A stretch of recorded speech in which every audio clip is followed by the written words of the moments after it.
Okay, hello everyone. Just thought we'd do a live chat tonight, a little chat and question time. So if you've got any questions while I'm rambling on, then you can post them up on the box here and I'll answer them as soon as I see them.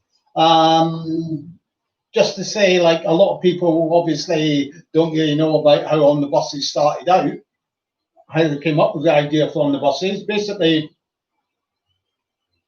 around 1968 time, Dad's Army was quite big on telly then. That was starting to become a hit. And Ronnie Wolf, Ronnie Chesney were looking for a new idea for On the Buses, for the next sitcom they were thinking of writing. So Dad's Army was a big success with all the uniforms and all that. And it dawned on them that they had never done comedy about that involved uniforms. And then they thought Everyone Travels on Buses, do one about buses, and that's how the idea for On the Buses came about. Reg Varney was always the person that they had in mind for the lead role, obviously, because he had starred with them in the early success of the rag trade. So the part of Stan was always written with Reg Varney in mind for that lead role, if you see what I mean. Then, of course, they needed the production company. Of course, they went to the BBC because that's where they'd had their success with the rag trade. The BBC weren't too impressed with it. The BBC were more for your upper class sort of like sitcoms as well, and they never saw any merits. They didn't see what fun there could be had in late running buses. So Ronnie Wolf, Ronnie Chesney's next port of call was LWT, where Frank Muir was working at the time. He was head of entertainment. At the time the rag trade was a success on the BBC, Frank Muir had been at the BBC, so he knew Ronnie Wolf and Ronnie Chesney's work well. He knew it stood up. So when he saw the script, within about half an hour, they took the idea on and they took it from there in terms of the casting and all of that. Reg Varney, as I say, was always tied down for the part of Stan Butler. That was always going to be written for him. Although for some reason the writers say that the LWT weren't keen on Reg Varney and they asked them to come up with any other suggestions. So what they done was, I think they put in Ronnie Barker at number one, because they knew fine well that Ronnie Barker, I think, at the time was at the BBC, and they would have to pay too much money to get somebody of that stature. At number two, they had Reg Varney, which they always said that was always number two was a lucky spot. Number three, I'm not too sure who they had at number three, but anyway, they got the man, Reg Varney, of course, as Stan Butler. One thing that's worth noticing and taking on board as well as a very important man in the times of On the Buses and the casting and all of that was Stuart Allen. He produced the first 4 series of On the Buses. It was Stuart Allen and a man called Richard Price who got all the cast together. Obviously, the number one part of Stan, that was already set in stone for being Reg Varney. The mum, that was always going to be Doris Hare. Reg Varney wanted Doris for the part.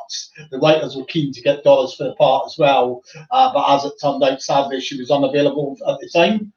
Stuart Allen went to her flat in Putney Bridge and said, "We'd like you to play the part of mum and On the Buses," but she said, "I can't at the moment. I'm going at that time. I'm going over abroad to Mexico with my husband, who's a phrenologist. So they had to look elsewhere and get Cicely Courtnage in for the part of mum." The role of the Inspector Blake, that was originally offered to Dudley Foster, an actor called Dudley Foster. They sent out scripts to, but they never heard anything back. It was getting closer and closer to the time of the going into production, so they had to knock the idea of Dudley. They took it obviously that he wasn't interested, and Stuart Allen, who had worked on Mrs. Wilson's Diaries on the on stage and TV, he knew that the Bob Grant, Stephen Lewis, he said they were very good. He thought they was fitting well and On the Buses. and they got the role of Jack and the inspector. And Anna as well was sort of like, there wasn't many people who would have went for the role of Anna, because the role of Anna was very unglamorous. Wasn't a sort of role that would be enticing a lot of people. So Anna had been in just recently. I'd had small parts, and I think another one of Ronnie Wolf and Ronnie Chesney's sitcom. I think it was Wicked Women, was it? And so Anna got the part for Olive, and Michael Robbins was a much jollied actor by that time, coming up into On the Buses, got the role as Arthur, although he was also offered at the same time. Michael Robbins was also offered a part in another sitcom that was starting out at the time called The Dustbin Men. So we had two options on the table for sitcoms, all at the same time. Hal said to me at my first book launch, he said it was like sod's law, because he hadn't had any big offers for years, and then it was like a bus two came along at once, On the Buses and The Dustbin Men, and she said he thinks he picked right with On the Buses. Dustbin Men was relatively popular for a couple of series, but then that was it. On the Buses had longevity to it, so I would definitely say that Michael picked the right option there. So that's basically how they came about with it. Also, as well, with the buses, how they come to use an Eastern National. Stuart Allen went to London Transport. They had a depot at that time down at Stonebridge, which was near Wembley, maybe about less than a mile to the southeast of Wembley Studios, where LWT were based. But they didn't want to be involved. They feared the bad publicity. It would make the buses look like they were late running, and the bus staff were all uncouth and lazy like Stan and Jack, so they turned down the proposal. So the next port of call was Eastern National, and they were happy to supply the depot with clean and fleet of their buses. So that's how it came about being Eastern National.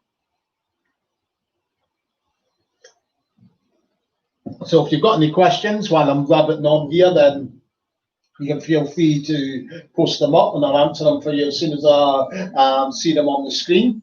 But that's the basic outline of how On the Buses came into being.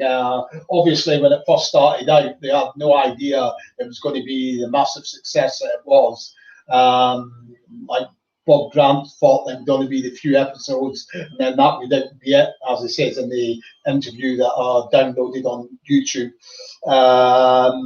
So a lot of people are obviously always say like the best mum was Doris, which I go along with. But what you've got to remember is that if Cicely had been a total washout, which she wasn't, then you wouldn't have had any more On the Buses, because it would have been canned after one series. Because obviously the way TV films worked back then, they would see how it done in terms of viewer-wise.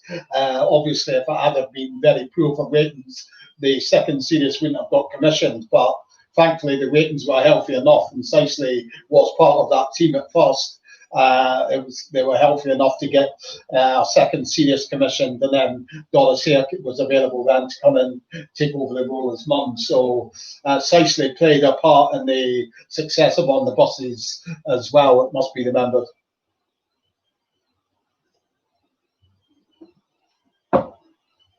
So got a couple of people watching, but obviously if you've got any questions, just post them up in the box there, and I'll answer them for you as soon as I see them. Another thing I find that's a bit off as well is the sad demise of Stuart Allen that happened to him with, like he obviously, as I said, he had a big hand in the production side, obviously, and getting the cast assembled and all of that. Thought he'd done brilliant at that. Obviously, he produced and directed the majority of all the classic episodes, because he produced series 1, 2, 3, and 4. But sadly, LWT sacked him.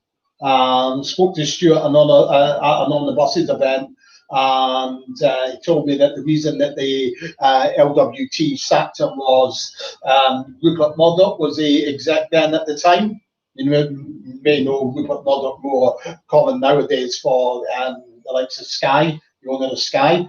But at the time he was an executive at, he was the top man at LWT. He brought Stuart Allen into his office, and he wanted on the buses to go to 2 episodes a week. Stuart Allen told them it couldn't be done; it was impossible for the time scale. So Rupert Murdoch sacked him, which I thought was really sort of like nasty, because at the end of the day, anyway, Series 5 never went to 2 episodes a week. It still chugged along at 1 episode a week. So Stuart Allen was proven right, and he got sacked for basically just speaking facts, which I think is very sort of like sad, really. Because I think Stuart Allen was a big part in the success of On the Buses. So it's bad the way that Rupert Murdoch treated him, I would say. So if you're watching on, just post up any messages up in the box down here, and I'll answer them for you. Save me rabbiting on and get my tonsils a rest. Obviously, On the Buses, its gradual rise came through like Series 1. Your ratings were very promising. They were placed on the buses and around about the from the low teens into the top 10, and then Series 2 there was then consistently in the top 10, and then Series 3, that's when it really started to reach towards the top number 1 in the ratings, and that was really the peak point, I would say, was Series 3, when you had all these classic episodes getting churned out every week. The success carried on into Series 4 as well, very high in the ratings again, averaging around the top spot and top 5 every week in the ratings charts. And then, of course, you had Series 5, which was similar. Series 6 was the sort of like the downward curve, I would say. The Series 6 started on. Obviously, that's by that time they had lost Ronnie Wolf. Ronnie Chesney had went over to America to work on Lots of Luck, the American spin-off of On the Buses. We also, I think, worked and wrote a bit of material for Marty Feldman, who they had written material for in the past. He was a friend of theirs, and he was based in America at the time. So they had to get different writers into On the Buses. Bob Grant and Stephen Lewis wrote some. You had George Layton, Jonathan Lynn. You had Wally Marston and Gary Chambers. And you also had a solitary writer. Yeah, that's good, Martin. Enjoying the Google tours, that's good. Yeah, the Wishing Well pub. I think it's got some TV-based things up on the wall, isn't it? On the Wishing Well pub. I've been in there a couple of times. I think it's got some Doctor Who pictures up on the wall, isn't it? I think. Correct me if I'm right or wrong. I know it's got a few TV-related pictures up on the wall in that pub. I'm sure it has. Well, I might be thinking of the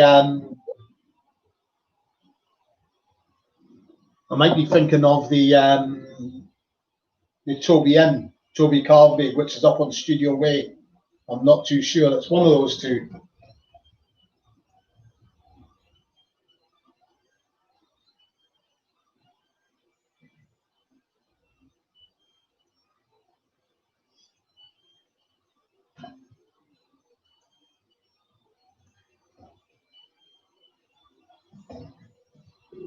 So you got any more questions, then post them up and I'll answer them for you. And so like I was saying, yeah, you had these other writers you had to bring in. So I think that damaged a bit of the smooth running. It sort of like changed the dynamics of how the characters were and everything. Because obviously different writers have got different perceptions on what's funny and how to get the best out of the characters. I think myself, Ronnie Wolf, anyone will tell you that anyway, Ronnie Wolf and Ronnie Chesney were the best at that. So I think it's lost something at the end of Series 5 when they had left. and obviously it lost even more when Michael Robbins left at the end of Series 6. So I would say that the downward spiral began at the end of Series 5. The first 5 series was like the real golden period of on the buses. Um, so that was the sort of like spell when it was really at its pinnacle. I'd say was around Series 3, 4, 5, and then a dip down after that from 6, and then a dip again at 7.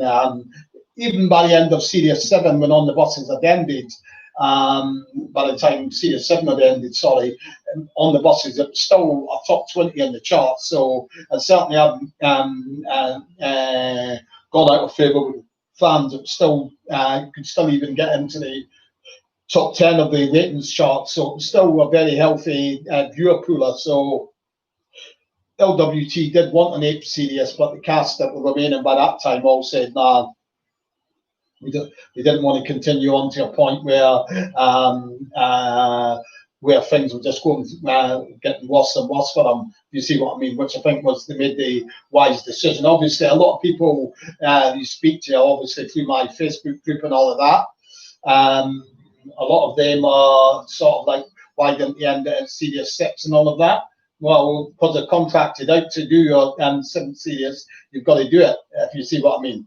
The only times that they can decide they're not going to do any more is at the end of a series, basically. So obviously they're all signed up to do Series 7, but Rex Varney was still going to be in Series 7. But obviously that changed midway through. So that's why I would imagine they all thought, well, we might be able to get by without Michael. We'll give the 7th series a try. And then obviously wheels came off even more with Reg leaving. So that was when they decided to call time on it, which is a fair enough point, really.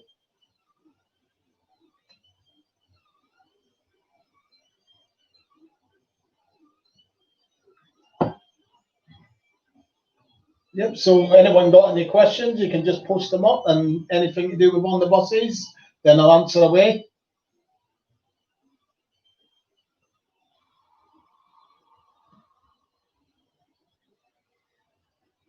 Obviously, coming up on my YouTube channel, and we'll be posting up about maybe about another couple, maybe another 3 at the most, maybe Google tours. Obviously, I've got to do ones where they filmed in heavily in areas, if you know what I mean. It's much harder. You can't just pick out various locations. Like some episodes, they only went to and filmed about 2 locations there. They never returned there again. So obviously, you can't really do a tour of that, only 2 locations. So the tours you'll find that I've been doing, they've been rich in filming locations. So maybe about another 2, maybe 3, might be able to stretch it to 4 at a max of areas to cover in filming locations. But I do hope to in the future, once this all dies down and all of this situation dies down, I do hope to go on to do actual live videos from locations and post them here as well. So you can keep your eye out for them. There'll be ones where I've actually physically go and visit the locations for myself.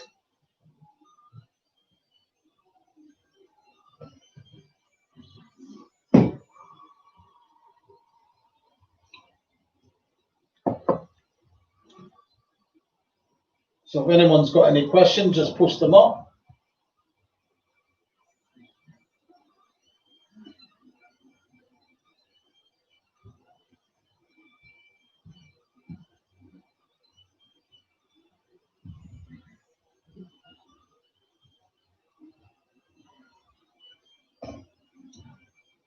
And for people who's interested as well, I'm not too sure where the link to it is, but I do have items that I have up on my gift shop on Facebook. They're also up on eBay now as well, so you'll be able to buy them from eBay as well.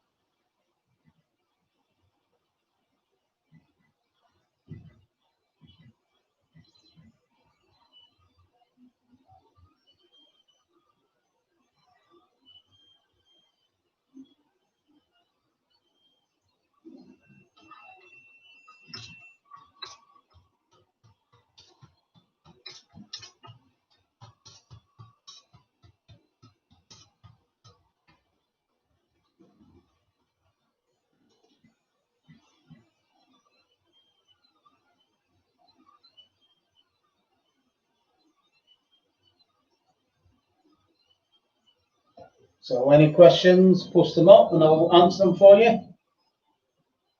The locations, tours that I'm going to do to come that are coming up, the Google tours.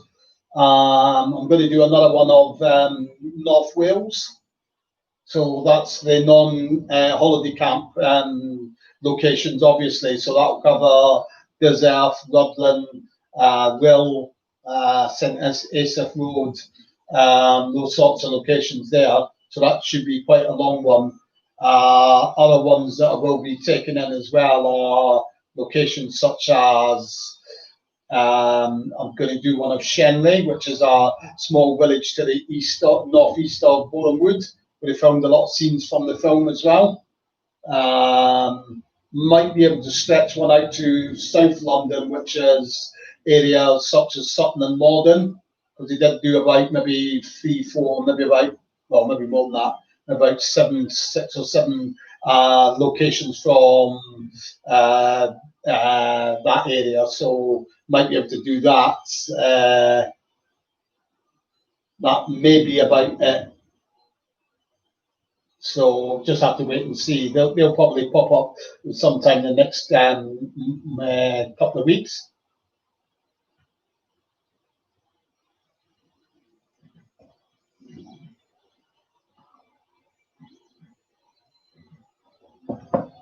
So if you've got any questions, anyone, then just post them up here and I'll answer them for you. Anything to do with on the buses, and I'll answer them for you as soon as I see them.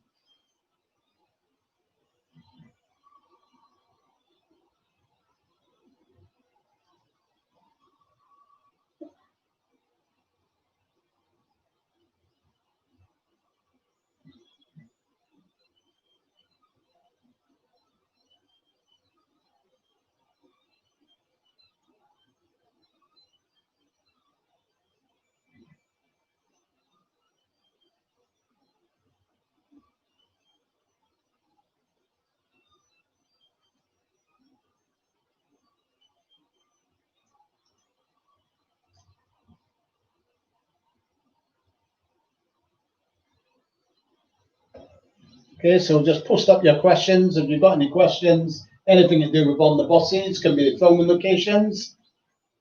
No, Martin, I haven't spoken to Anna. My colleague helps co-organise the events as well. He's spoken to her on the phone a few weeks ago, and she was in fine fettle, feeling well within herself. So that's good to know anyway.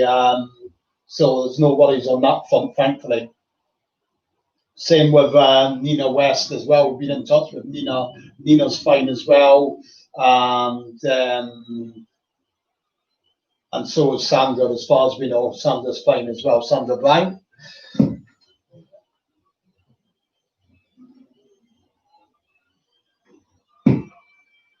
Obviously, it's more of a worry. That's another reason why on the events had to be really cancelled pretty early this year, because there's no way that you would have run the risk of not having all celebrities there as well. I mean, it's only now. I think it would be 4 weeks tomorrow, the date of the events were going to be. So as you can see, we're still in lockdown. Still no social gathering allowed or anything like that. So basically, it's a no-brainer. I doubt that you'll see any such events such as that, any sort of like Comic Con, signature signings, and all of that going on this year. If it does, then it won't be away until the tail end of the year, maybe October, November time, something like that, I would say.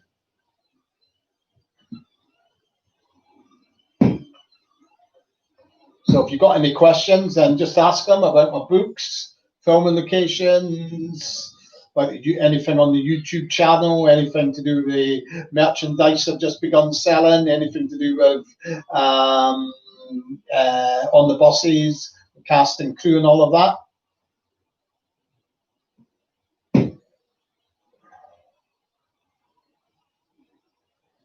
It does surprise me, I must say, from my post I went up on one of my Mythbuster posts up on Facebook earlier, and it does really surprise me the amount of people who will still query that they actually film in the chalets. The thought of it is really pretty silly, really. If you've ever been to a Ponton chalet, it's hardly big enough to swing a cat in there. But the one that they had in on the buses, and the holiday on the buses, I'll just stick to on the buses. That's not tea. That's coffee Ozan. It's coffee I drink mostly. So the what do we call it? The chalets. If anyone's ever been into the chalets at Pontins, they're not big enough to swing a cat in. But in the holiday on the buses scenes, you had 5 cast members. You had 5 cast members. You would have had to have had a cameraman in there, the sound man in there, lighting all set up, the producer in there. You would never have managed it, and there was still plenty of room to spare as well, which is just not the case that you get at a Pontin chalet. So it's just silly to even think that that's the case, if you see what I mean.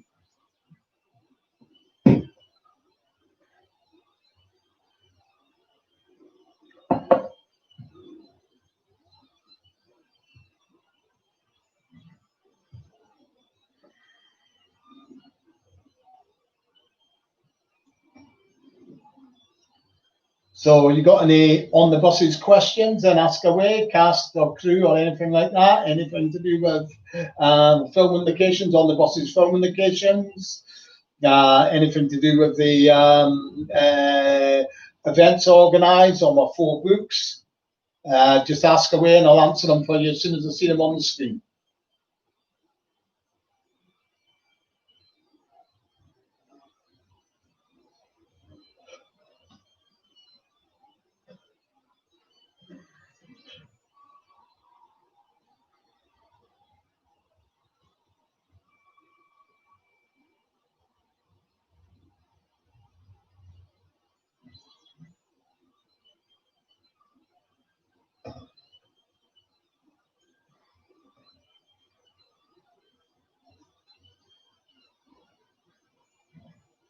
I mean, if you going back to the chalet situation as well, I mean, you can see in one of the scenes, I think it's when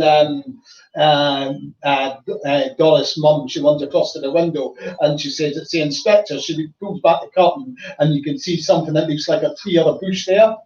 Now, at that particular chalet at Pontins, there was no tree or bush there anyway, so that's another clue that gives it away that it wasn't actually filmed there. The bedrooms as well, when you look into, when they go into the bedroom, the beds are all sort of like the doors here, and the beds are all this way across the room. So you've got the door here, and then you've got the beds all sort of like going lengthwise, which isn't the case at Pontins. They're all up against the wall and like that. You've got the door there.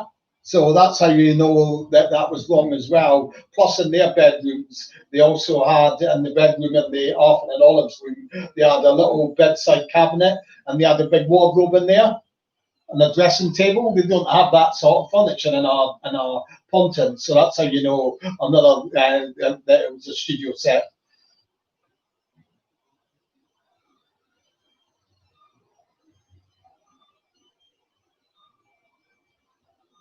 Yeah, that's correct. Bohemian, the toilet keeps changing. If you watch various episodes, the toilet changes from week to week. If you have a look at the episode, The System, you've got the landing sort of like here, got the landing, and then you've got the sort of like the room, I think that's Olive's room here, and the toilet is sort of like adjacent to Arthur and Olive's room. And then that changes and goes across to the other side in another episode. And then in the episode when the snake gets loose, the toilet is actually at the other end of the landing, which is a bit of a continuity error anyway, because they look out of the spy, they look through the keyhole of the door, and somehow the keyhole of the door is looking right ahead, and the snake's coming along the landing here, but somehow the keyhole lets them see right along the landing. So that was another continuity error there. I think there's another episode as well. I think it's the one, the injury, when they're decorating the bathroom again. They come into the toilet is at the end of the toilet and bathroom is at the end of the landing there. So that was another place. So the toilet I've actually seen in 3 different places, 4 sorry different doors on the landing. So it definitely did change upstairs the configuration, but I don't think they really put too much thought or bothered about that too much. Really, they just did it the way that they could to suit the camera angles and all that, I suppose. But yeah, definitely did change on the configuration on the upper floor, definitely.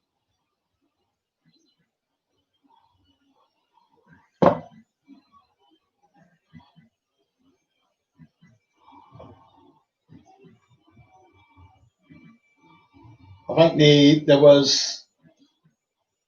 I think you had like 5 doors in the upstairs in the Butler house, and 4 of the doors on the landing were at one time or the other the toilet and bathroom. So it definitely changed a heck of a lot.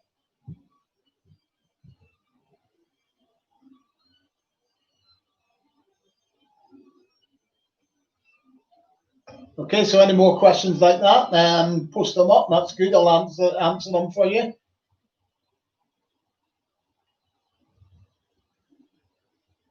It was really funny as well because a lot of people, and I suppose that was the case at the time, there was a lot of excitement, obviously, with LWT having these new custom built studios at South Bank and all of that that they were moving into. Probably a lot of excitement, getting all the latest equipment and everything like that in their new studios. But for on the buses, it was a bad move, obviously, because you couldn't get the double decker buses onto the studio set.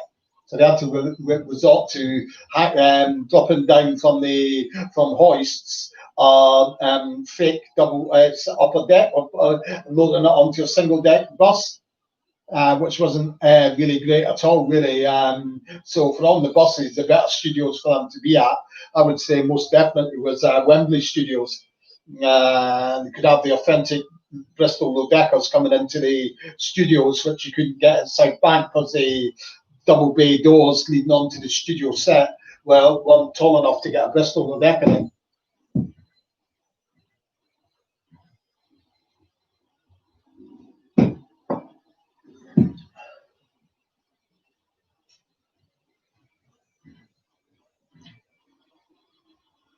Okay, so you got any more questions, just post them up and I'll answer them for you as soon as I see them.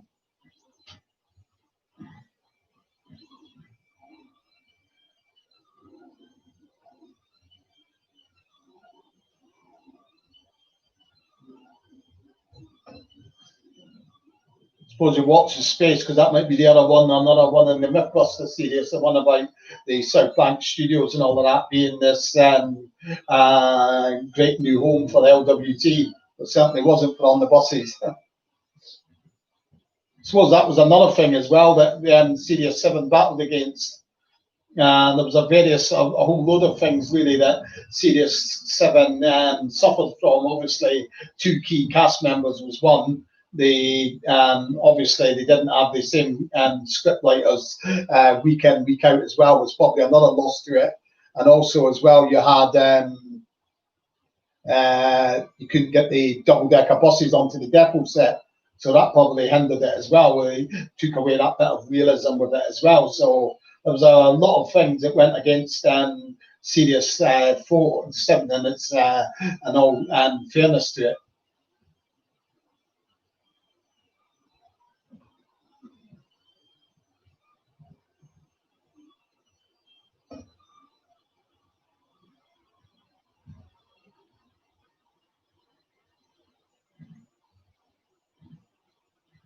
Another point. This is a couple of times somebody's brought up this point as well on the Facebook groups. I don't know if it's the same person who's brought it up twice or 2 separate persons have brought it up about believing that Hammer bought the buses from Eastern National for the films. I would find that very unlikely. Hammer done everything on a shoestring budget. Why would they buy a fleet of buses for something that could possibly have only been one film? If the On the Buses film hadn't been a hit, we would have been stuck with a fleet of buses for what?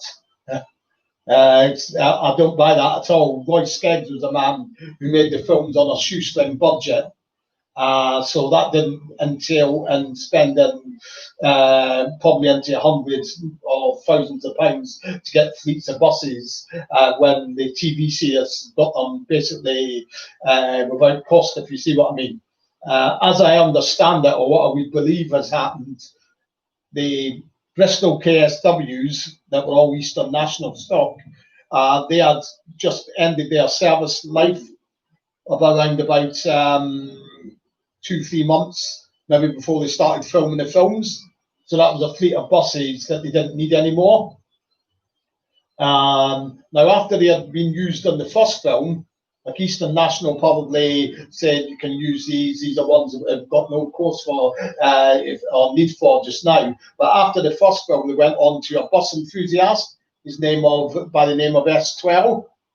So I would say that he was the owner, and they sort of like stopped off, used them for the films before they went on to the new owner, which was this bus enthusiast, who I would have said agreed to allow them to have them back for the second film. That's what I would say is the most likely thing that has happened there.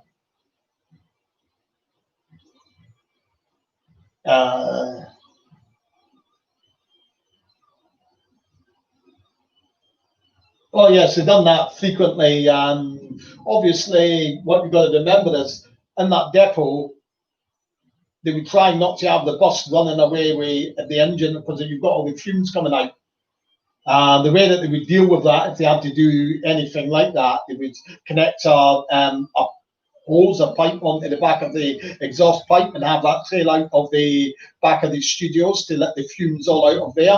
So it's probably a reason why they didn't really want to go to all that trouble. So another trick that they used to make it look like the bus was actually moving was to move the camera along the side of the bus. So it's actually the camera that's moving, not the bus, but it gives you the illusion of the bus moving.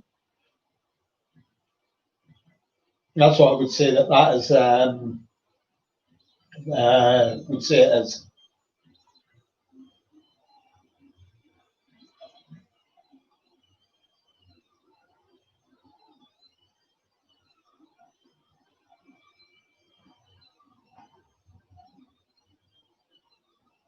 Okay, so you've got any more questions? Just keep posting them up here and I'll answer them for you.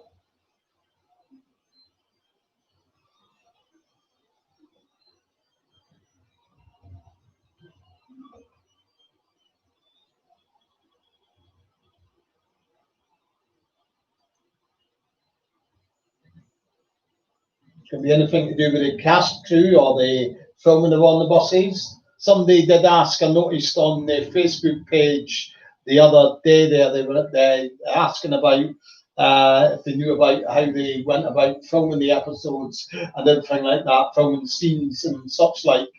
If you could do something like that on the Facebook group, there's not really a lot more to tell. The episodes are all would have been done over a 7-day spell. Obviously, early days of the week would be running through the scripts. Tuesday, Wednesday would probably be the days that they've done the actual location shooting. So they'd shoot at the locations on a Tuesday, Wednesday. Thursday there would probably be a final run through. Friday night was the night that they recorded all the studio, all the stuff for the studios as well, all the studio scenes, and then it would all get spliced together, and that was it, ready for viewing.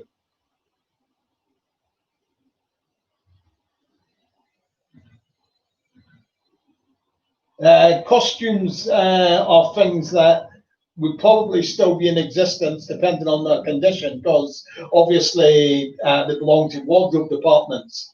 So the costumes would just be kept there and then used again. Wouldn't surprise me if they've been used 2-3 times since they were actually used for on the buses. They would just rip off all the insignia and so on, some new insignia, and there you go. They've got the different type of uniform. Might be a postman's uniform or a policeman's uniform. So more than likely, though, they're probably the ones that use for on the buses. Obviously, they still expect them to still be doing the rounds. 50 years on, it's a bit unlikely. They're probably fallen to pieces by now, I would imagine. I know that I think Stan's the blue jacket from Pontins was kicking around somewhere. I think it's held by a company called Campions or something like that. Campions or Champions or something. They cater with film costumes, memorabilia type thing. I'm sure I've seen that's who holds that particular jacket. So I'm sure there are some kicking around. Where they are though, I couldn't exactly tell you for sure.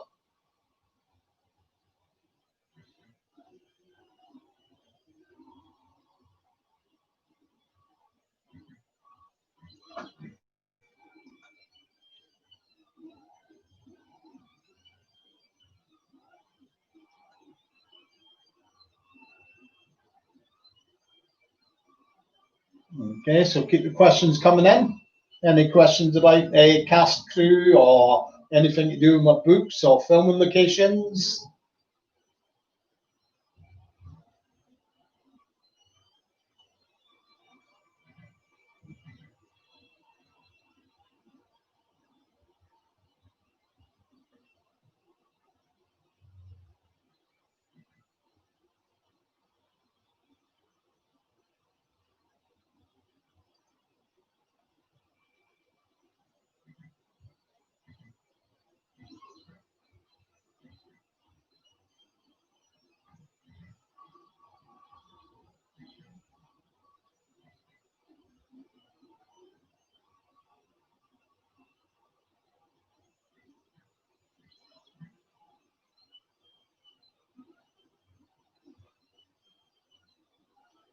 So you got any more questions? Just post them up and I'll answer them for you as soon as I see them.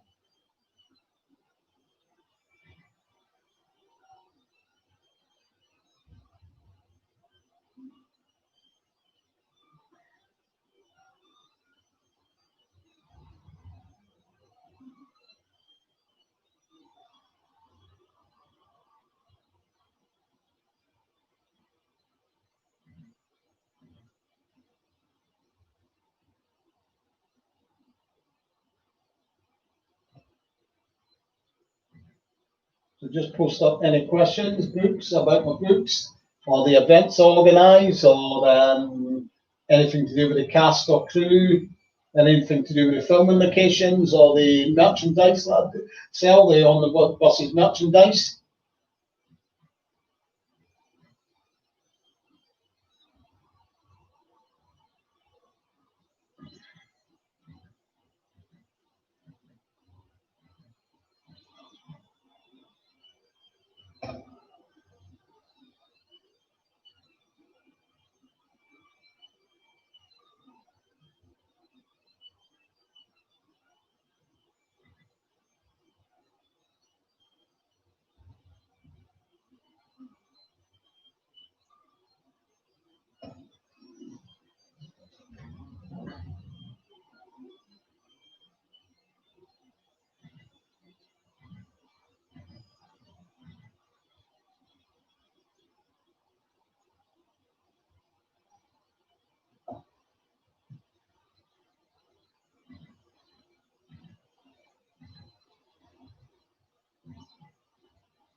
Now, another thing as well that came up on the Facebook page, people were a little bit, I think one or two people were a bit surprised that it was going to be filmed up in Glasgow, but of course, would have been filmed up there because it was an STV production. So we certainly weren't going to be moving all the way down to London to film the series because obviously it's just too far to travel. So it would have been somewhere up in Glasgow, I would imagine that it was filmed. Yeah, it's going steadily, Martin. The merchandise, obviously, it's just something that I do in my spare time, especially just now, but with lockdown and all of that. So, steady does for me, obviously, because obviously the busier they are, then the busier I'm going to be trying to make the things, if you know what I mean. They're all handcrafted stuff that's on sale at the gift shop, if you see what I mean.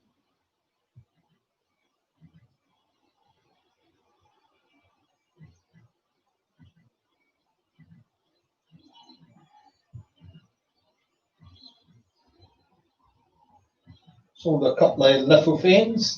One's like this one here. Is that it? No, it's not it. That's not it either. What is it? Oh, that's it. One like that there.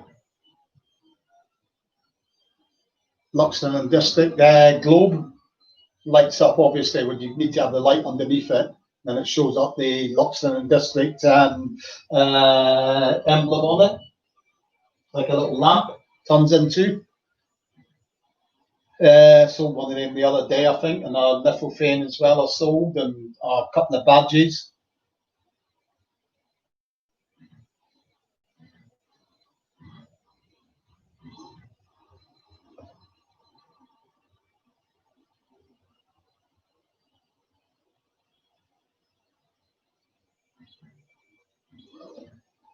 So, anyone got any questions? And it can be about anything to do with on the buses, anything about the cast and crew, anything to do with the filming locations, anything to do with the events that are organised. The other bit to clear up is a confusion here, because there was confusion as well when we were talking. Somebody brought up the subject of the event in Wales and Prestatyn. That event in Prestatyn, the one that Anna was at and Kate Williams was at this year, and Adam Rhodes and Carly Donahue, that event is called the Official Holiday on the Buses Cast Reunion. That's the event that I'm involved in a lesser scale as co-organiser. Also compare the event and do the filming locations. That is totally different to another event that's run up in Prestatyn. It's called the On the Buses Weekender. That is run by the fan club. Totally different thing altogether. That won't have Anna Karen there and the likes of Kate Williams.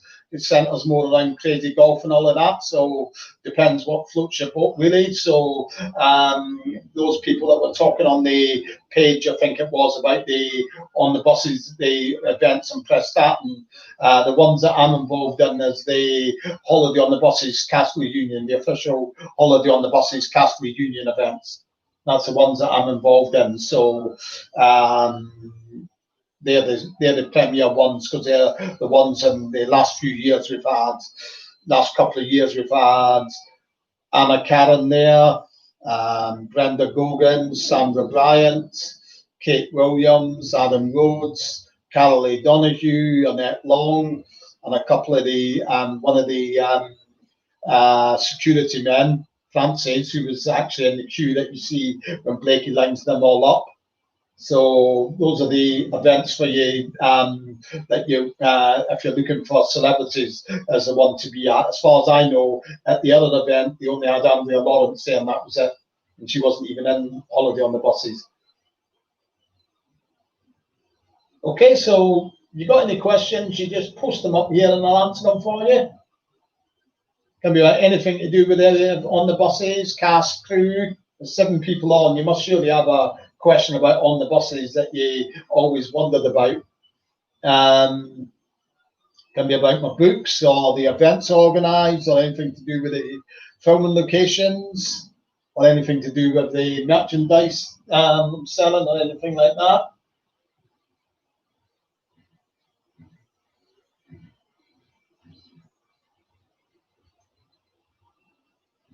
Okay, so there's 8 people now. Surely there must be at least one curious person that's got a question to ask about on the buses.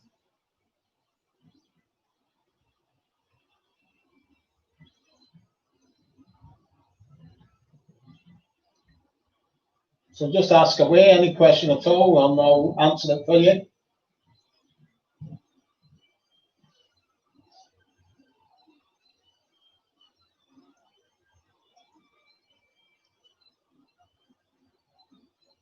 I would say, though, on observation here as well, when you think back about on the buses, it's easy to see why the first 5 series were the pinnacle of on the buses.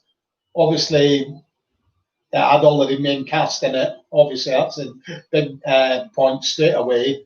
But also, as well, for the first 4 series, it was produced by Stuart Allen, who, without a doubt for me, he was the best producer that worked on the buses. Also, all the scripts were written by Ronnie Grove and Laurie Chesney. So I had the full package there as well. That was the like Stuart Allen Watson was producer in series 1, 2, 3, and 4. Series 5, that was Derek Goodwin for series 5. But for me, the best producer was Stuart Allen from the buses. So I think that's why the first 4 or 5 series were all the best, because they had the best package there. Whereas series 6, things started to fall apart. Ronnie Grove, Ronnie Chesney not there. Series 7, it was Ronnie Grove and Ronnie Chesney, Michael Robbins not there, and then Reg Varney not there for later on in series 7. So it's perfectly understandable why you see a drop off in things from series 7.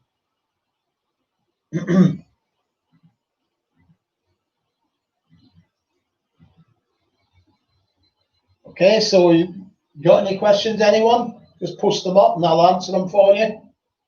Hopefully, as well, sometime before the end of the year, I do hope if the situation's cleared up a bit and social gatherings are allowed again, then I do hope to organise another walking tour, filming locations, which I do from time to time.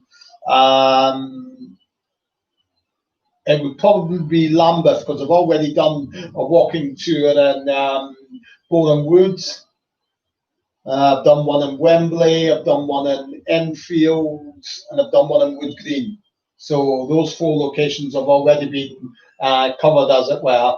Other ones, areas to cover are the likes of possibly Lambeth and Peckham. So probably cover those before doing another maybe Boreham Woods walking tour, I would imagine. We'll see how it goes. That's hopefully the plan if things pick up in terms of the virus situation, and we're allowed to do social gatherings again before the year's out.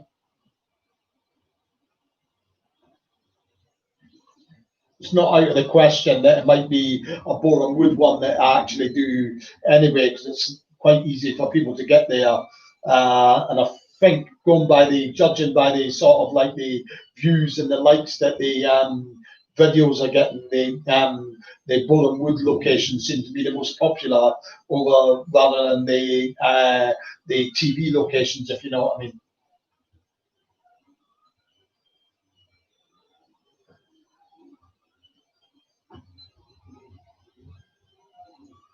Okay, you got any more questions? Oh, I'm not too sure how many episodes of the American version did they make. I think it was somewhere between 20 and 30, I would say.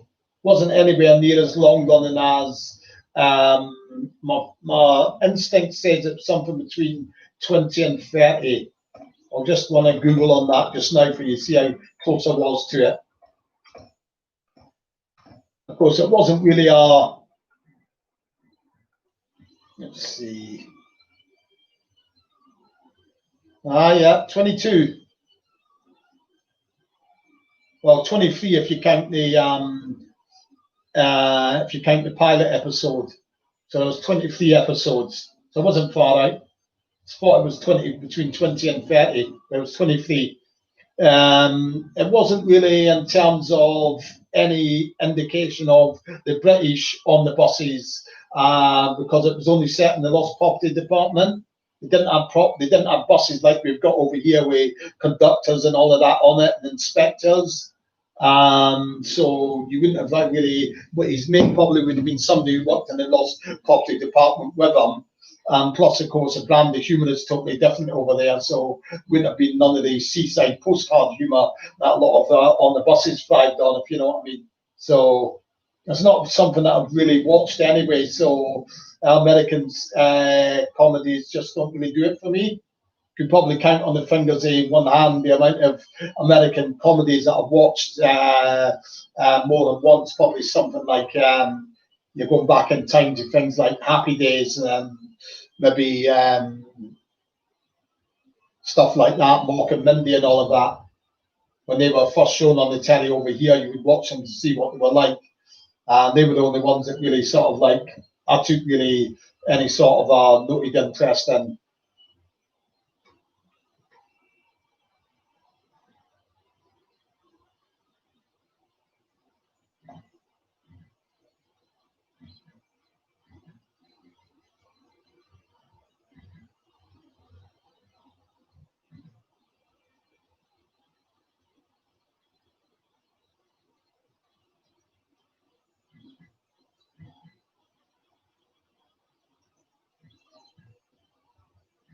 So any more questions, post them up and I'll answer them for you, like Martin's done there, then the Bohemian.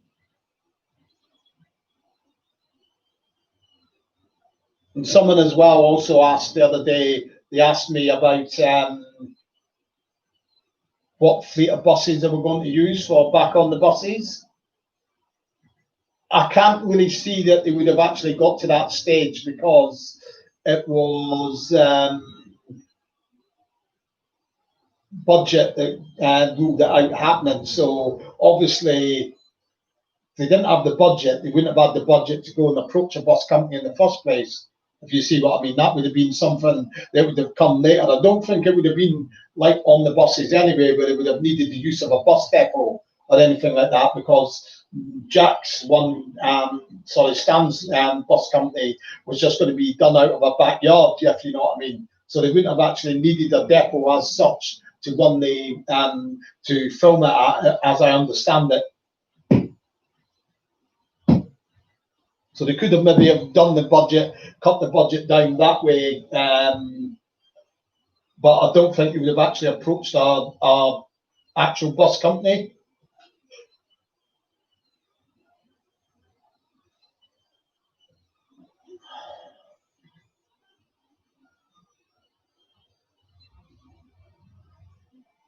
Okay, any more questions, anyone? Then just ask away.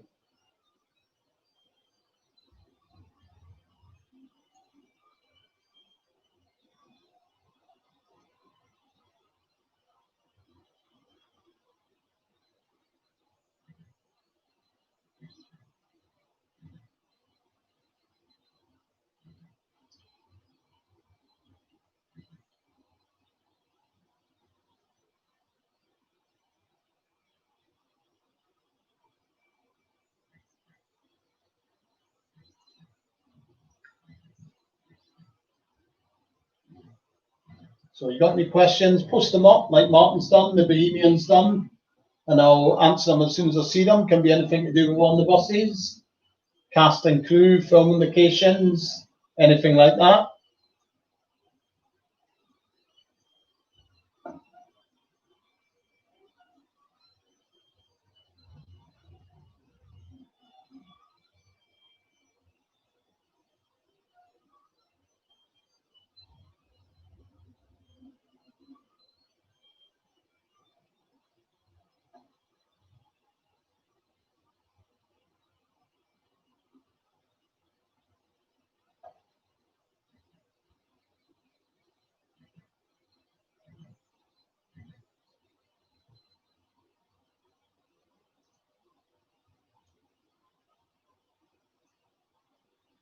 So you got any questions? Post them up. As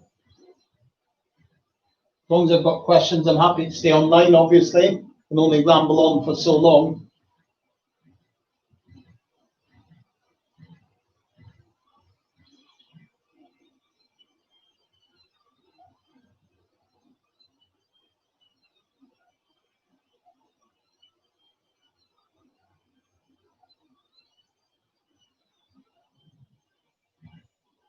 No, I think another film would have worked, Martin, on that front. Yeah, what you're saying there. I don't think there would have been any issues with a film working out. Something like Abroad on the Buses or something like that, or On the Buses Abroad or something like that, or On the Buses Goes Abroad or something like that. It could have been called.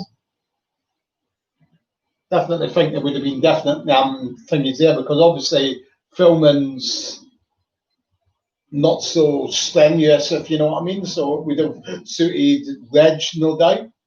It'd only been sort of like needed on for about a month's filming, and then after that could go away and do what he wanted, basically.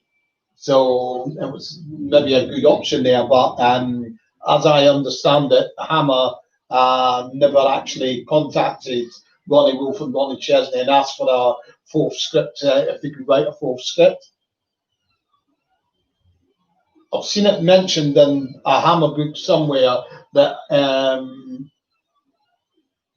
Hammer were talking about doing a on the buses film based in abroad in Spain, such like, and but obviously that's all it was, talk. And like I said on my Facebook group, that would have been killed off by Hammer flops around that time, which was TV spin-off films, That's Your Funeral and Man at the Top. They were big flops at the box office, and that maybe just scared off Hammer, who were always ones that were very frugal with their money, and started going through choppier times from the mid-70s onwards, really, in terms of finances.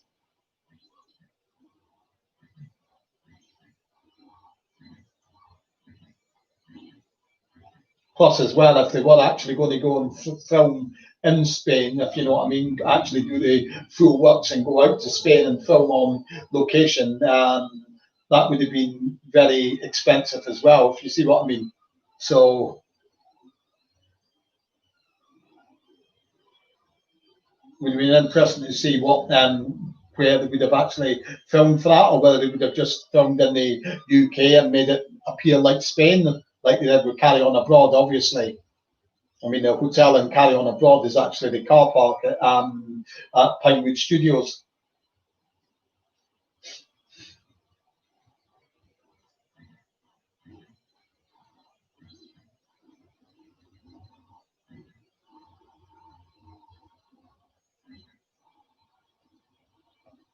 Okay, any more questions, anyone? Just keep them coming and I'll answer them for you.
Okay, any more questions, anyone?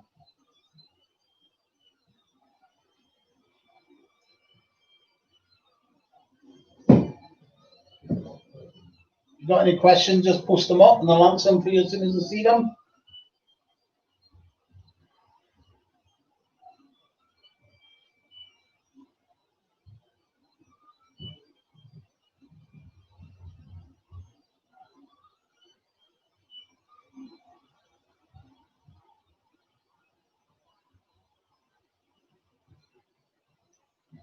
Cheers, Howell's Fish. That was back on the buses. That was what I was basically just talking on about before. Howell's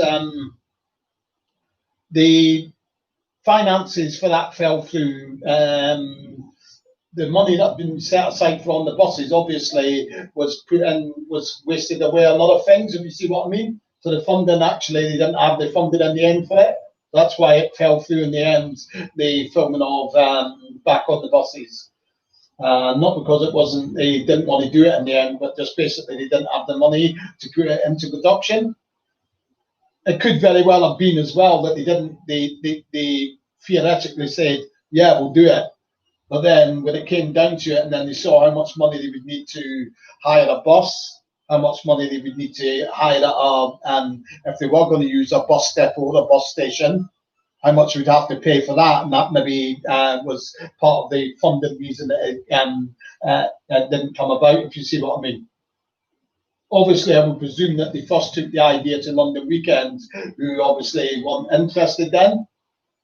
I'm not sure if London Weekend, I think London Weekend was still around 1990. I think it was 1993 or something like that. I think all the franchising and all that got dissolved, and then I think London stations became, was it Carlton? Somebody might be able to correct me on that. So I would presume that the first place that they went back on the buses would have been back to LWT, obviously, who made on the buses, but they obviously weren't too keen on the idea.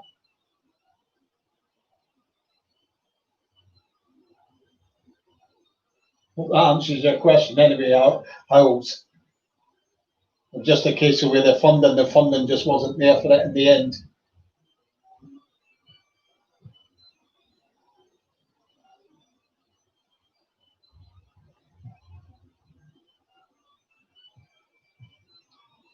There's a bit of a grey area about back on the buses as well, which I've noticed somebody pointed out to me. I've never really sort of like looked too heavily into the script, which is in the back of, if anybody wants to have a look at the script, it's in the back of this book here, Ronnie Wolf, My Life and Memoirs.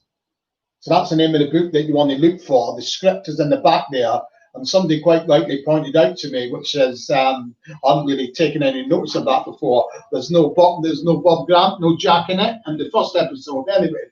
They're back on the buses, but I would say that this is probably just the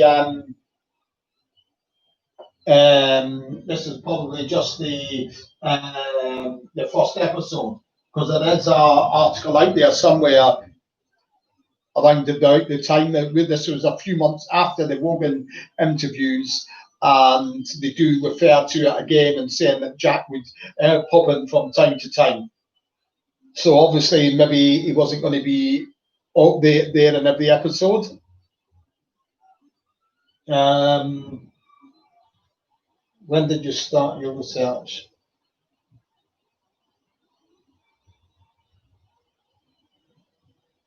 Well, all the info's stored in my books, basically, and in my head, obviously, those places, and in scraps of paper all written down. I mean, if you have a look, I can't really show you down here, but the amount of scraps of paper that is written down here is all like basically on the buses related stuff there, if you can see there.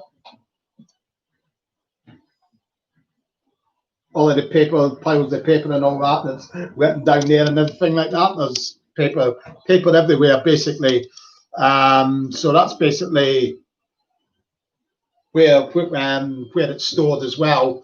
When I started doing my research, it'd probably be maybe around about 2008, around that time, when I started writing my very first book, which was On the Buses, The Complete Story. So that's when I started sort of like doing my research and all of that. When I started out writing my very first book, which would be 12 years ago now, something like that.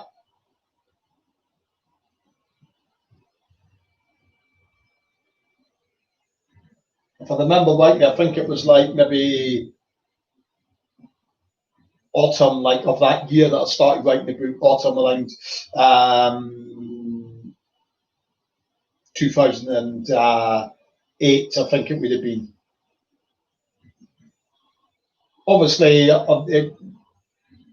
research is a weird way to call it as well, because you tend to take things on board, even if you're not, you'll take on little snippets of information that you hear, even if you've not started your research, which will store away anyway. If you know what I mean, you'll hear maybe something from maybe somebody in the business or somebody sort of like involved in on the buses in a documentary or something speaking, and they might drop something up. It might be something that I've seen before 2008, still stays in your head, and it's sort of like another little piece of information that you can call upon, really.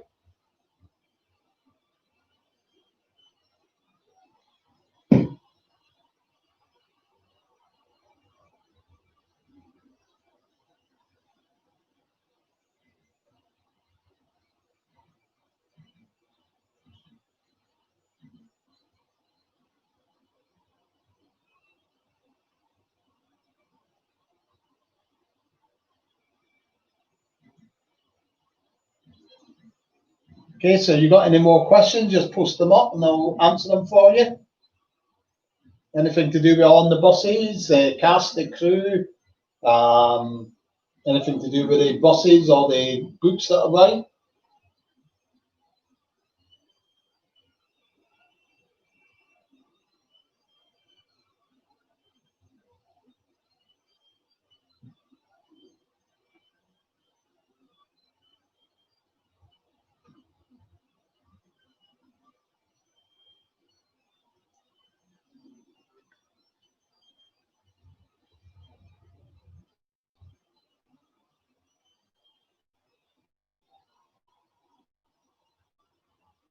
So just post up your questions like the Bohemian and the Howl's Fish and Martin's done here, and I'll answer them as soon as I see them.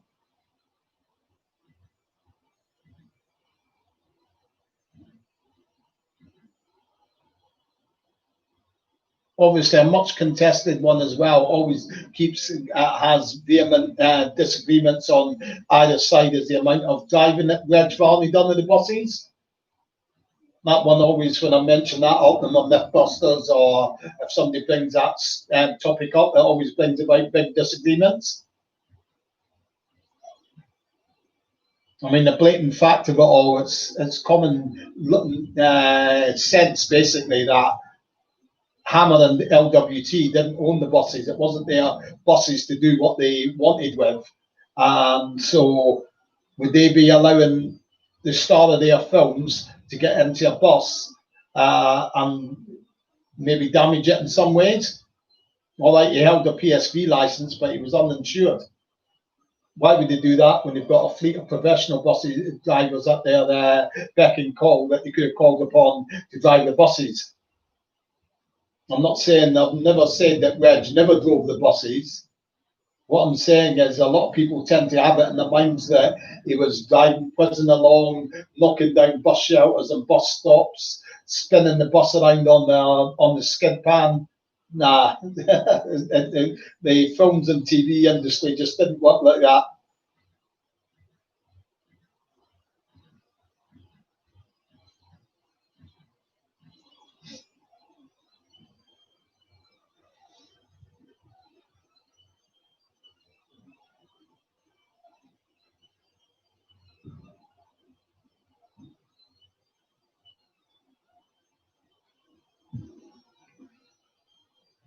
Okay, so you got any more questions? Just post them up and I'll answer them for you.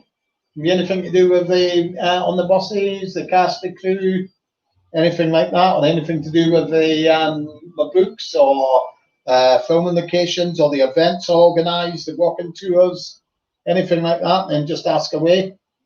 Or anything, if any of the other stuff that I've already posted up on the YouTube channel, you can ask me about that as well.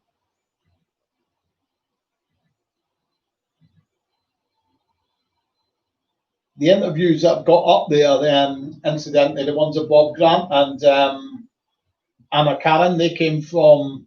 I've done a radio show interview with John Hannon, who's based down in the Isle of Wight, and he let me listen to those interviews there. He said you can use them however you want, so that's how they've ended up on the YouTube channel.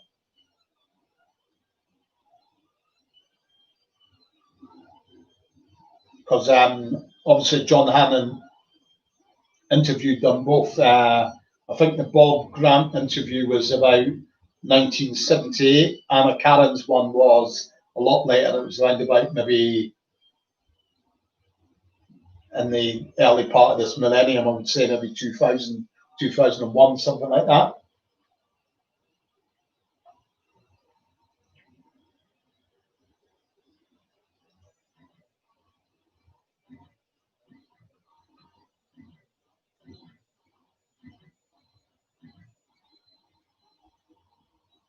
Okay, any more questions? Then just post them up, and I'll answer them for you as soon as I see them.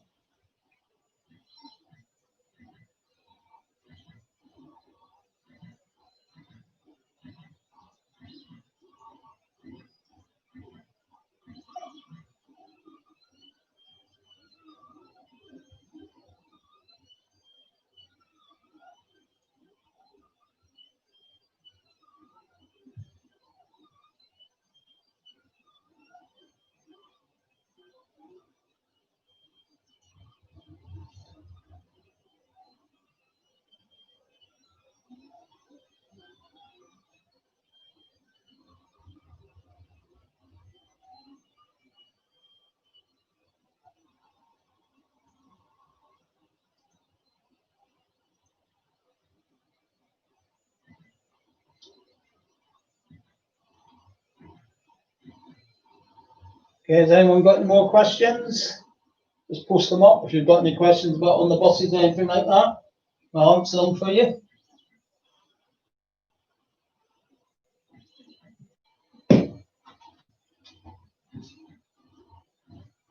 Just to say, these are all my backlogs here. These are all the locations that I'm going to be visiting for the next edition in my film locations book.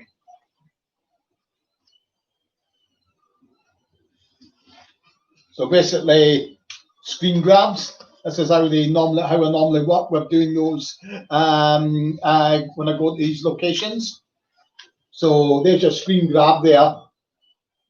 Tells you your location, where it is and everything like that. And where I've got to go to down at the bottom there. Then I'll go there and then take my photographs. Obviously, this one looks totally different from how it was before, so it's very hard to go by that. But obviously, I know specifically where that was. So, the other ones as well that are more straightforward and easier to find, like this one here. This one's from gardening time. See what I mean? So there, I've given myself a little clue of what I'm looking for to try and catch in the background. And that's the Lavender Hill police station there. So that's the sort of way that I do it. That's down Lavender Hill, Battersea.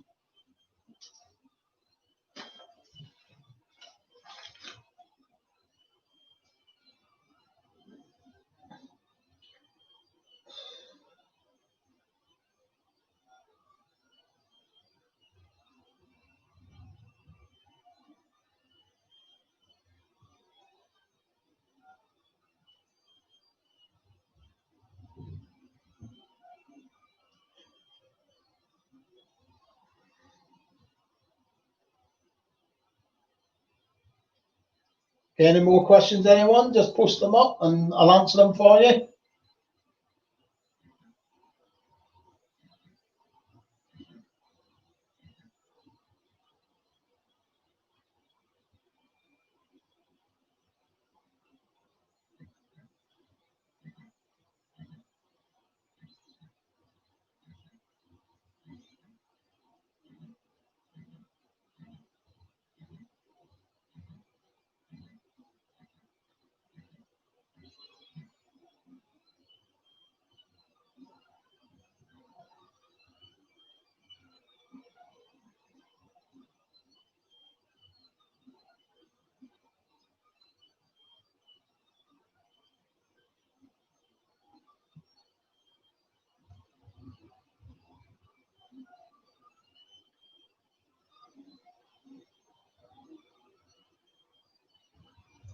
So if you've got any questions, post them up. Hang around for about another 10 minutes. If I don't get any more questions, then I'll call it a night. But if you've got questions, just post them up and I'll answer them for you.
So any more questions, let's post them up.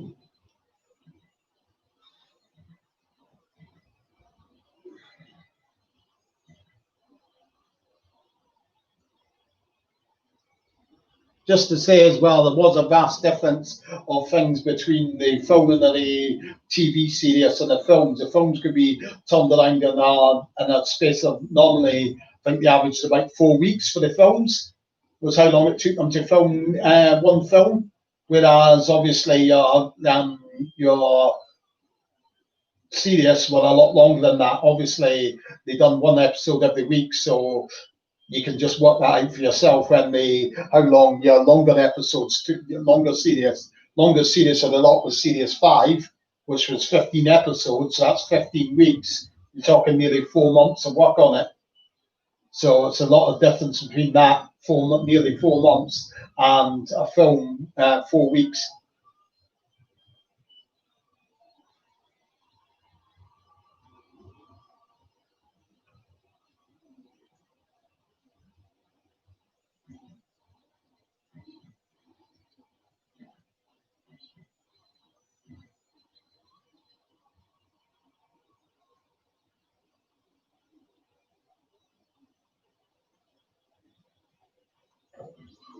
I mean, in hindsight, when you think about it now, perhaps a better way would have been to end it at the end of Series 6, and then maybe try and get an agreement of 2 spin-off films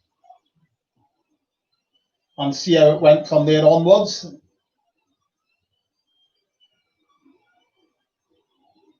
course, the problem with Holiday on the Buses had a little finalised ending to it, where obviously they've been sacked from the holiday camp. Obviously, they've long since been sacked from the bus company. And then Stan, you see, which is you presume is the bus depot, you see them knocking down at the end as well. So it was a bit of a finalising sort of moment where it sort of tied everything up. So another film, how would that have actually come about? It's hard to really see. You think that when they wrote that third film, that was them thinking that was it. It was going to be the last one. Which depot interior are you talking about, Magic? Magic Pumpkin? If you're talking about the depot interior for the TV series, they got the buses in there because the buses were double bay doors at Wembley Studios. They were big enough for a Bristol Dodeca to drive in. The TV show, yeah, that was Wembley Studios was the depot set. At the rear of Wembley Studios, if ever you go down that way, it was now then went on to become Fountain Studios. It's now in the midst of getting transformed into our theatre. It's got double bay doors at the back. That's where the Bristol Dodecas were able to drive in through there right onto the depot set.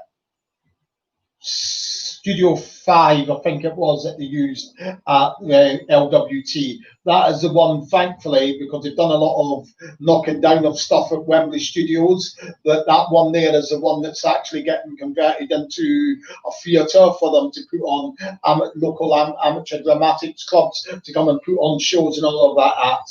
So at least that stage there will remain as such. The building will remain as was for on the buses, really, in terms of it won't be demolished or anything like that. So that's at least some good news. But yeah, the depot set was actually at Wembley Studios on stage and Studio 5. The films, that was the Soundstage 5 at Elstree Studios. That was just our soundstage. That was the depot and the spin-off films. Series 7, like I said, is slightly different because by that time they had moved from London Weekend, they'd moved from Wembley Studios down to a newer custom-built studios at South Bank. But they didn't have the big bay open doors. All they could get onto the depot set was a single-decker bus. So what they had to resort to was lowering down on hoists a false upper deck once the buses were on the studio set to make it look like it was a double-decker bus. That's why you've seen them parked face on a lot of the Series 7 episodes with a sort of like a curtain pulled across. And you could see that it didn't quite look right. They'd done a good job trying to make it look like a double-decker, but you could see that something wasn't right about it. That was in Series 7, the South Bank Studios. So like I said earlier on, I think everyone was saying at the time that, oh great, London Weekend, moving to our custom-built studios, that'll be new mod cons and all of that. But actually, if we're talking about on the buses, the best studio for on the buses would have been them staying at Wembley Studios, if you see what I mean.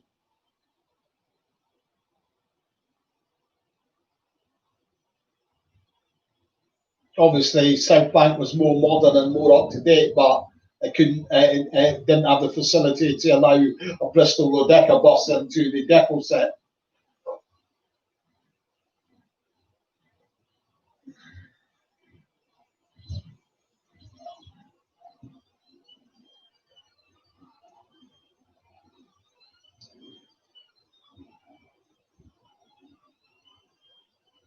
Well, I don't think it was all that expensive, really. The bus company, I think Eastern National would have seen that as a bit of free advertising. Basically, I think a lot of it. I don't think it would have been as expensive as what it might appear, if you see what I mean.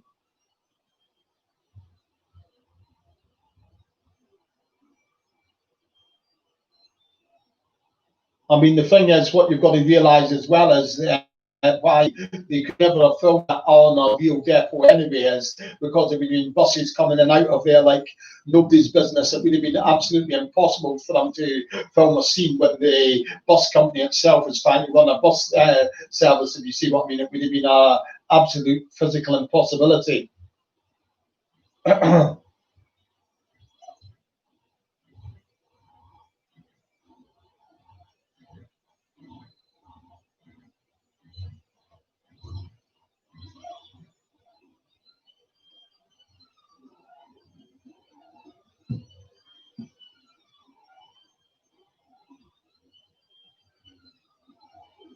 Yeah, obviously, and everything's all controlled there. They could take as long as they wanted doing a scene, but if they had have even tried to film a real bus depot, it would have been they would have been getting pressurised to hurry up with filming a scene and all of that, which isn't the environment you want when you're trying to create a perfect scene. If you see what I mean.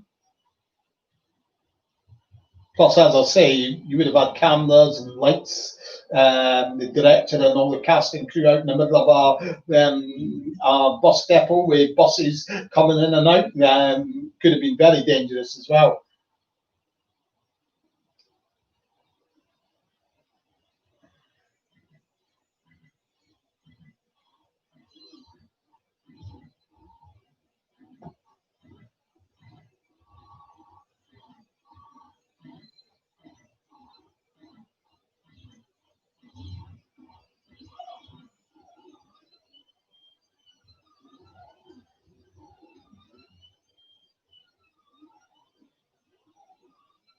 Oh yeah, yeah, it had a live audience. Yeah, that was all. Although that would have been recorded on like a Friday night, all the live studio shots. So there would have been a set for the depot, and there would have been another set to the side, obviously, for the Butler House, and maybe one for the canteen if it was needed. Probably been all. I think how they've done these sorts of things, they tend to do them on a big, massive rotating turntable, so that the audience could see. Obviously, the audience needed to be right in front of where they were filming these scenes. Obviously, some weeks they wouldn't have the canteen in it, so obviously they wouldn't really have the call for that. They would have had the extra space for the depot set and all of that. And as I said before, how they would have done that with the fumes from the buses starting up, they used to have the pipes connected up to the exhaust pipe, and then I would leave that right outside to the bay doors so that the fumes, the dangerous fumes, would have been going outside into the night air, so there would be no danger to anybody getting any carbon monoxide poisoning or anything like that.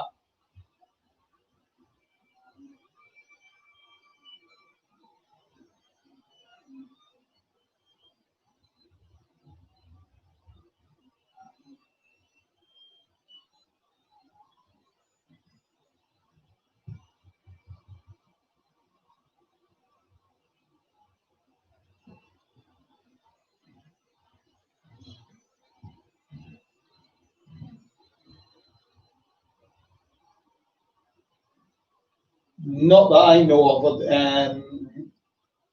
not that I've seen of any. There's one or two photos if you have gone have a look at Wembley Studios and you see Studio 5. It's got I think there's one or two photos up there of the audience seating area, but there's nothing of actually there of somebody sitting in the audience taking a photograph of what was being filmed. I think that would have been a big no-no in the day anyway. I think it was around about 2 hours, Martin. Don't forget, they would have, it might not have been, it wouldn't have been a half-hour show. The episodes ran for about 23, 24 minutes on average. Because obviously you've got to allow for the time for the adverts and all of that they used to have. Plus, as well, you've got to take off a little bit of time for maybe some scenes that were filmed on location. Maybe they already had them in the can for. So it might have probably averaged around about maybe 20 minutes of material that needed filmed. Probably take them about maybe a couple of hours for that. A lot of the times they would only cancel the filming if something major happened. A lot of the times you see these little errors and all of that crop up.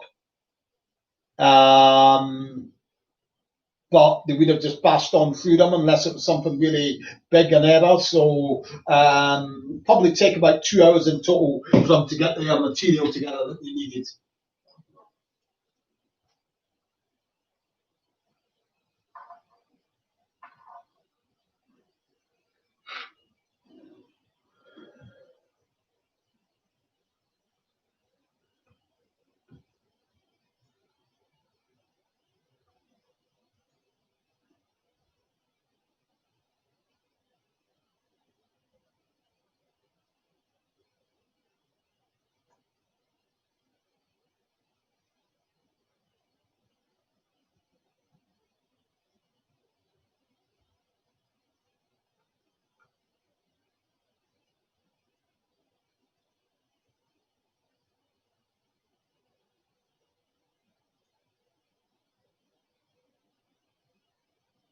So if you've got any more questions, just post them up and I'll answer them for you.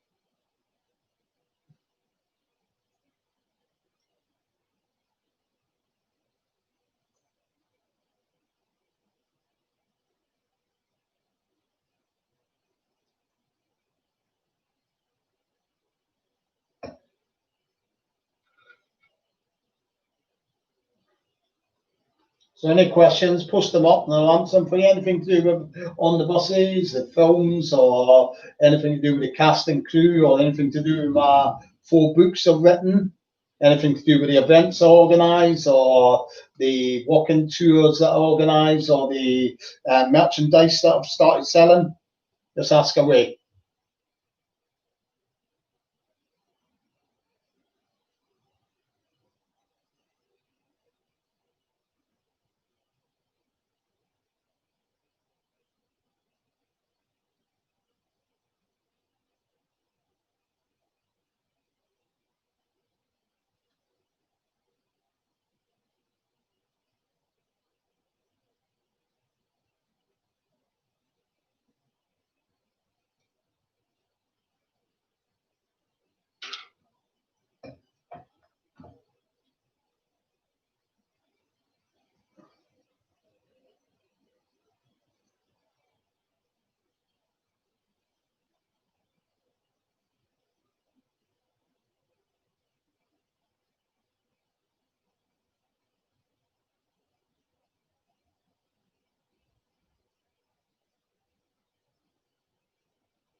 Any more questions?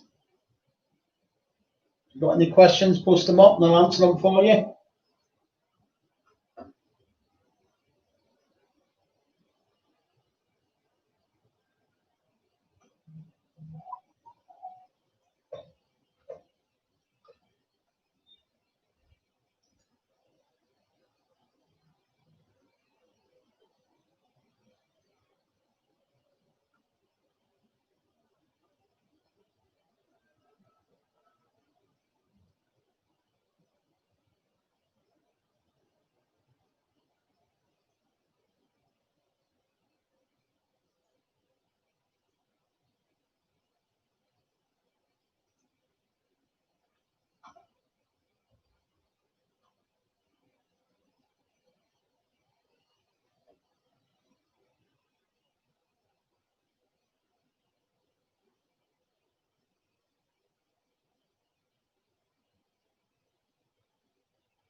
No, I think they'd all be kept in know of how that would have worked, Magic, as they would have had that all told. They would have had the location bits shown to the audience at the appropriate times, I think, so that they got the basic plot of the episode, if you know what I mean. So they would have filmed the location parts for the they would have and before they done the studio parts. So obviously they knew what orders each of the location parts were going to go in. So obviously we'd film what they needed to film the studio parts, and then do it all in there. One, so that they could see the order that it was going in. Either that would have been the way that would have made sense to do it.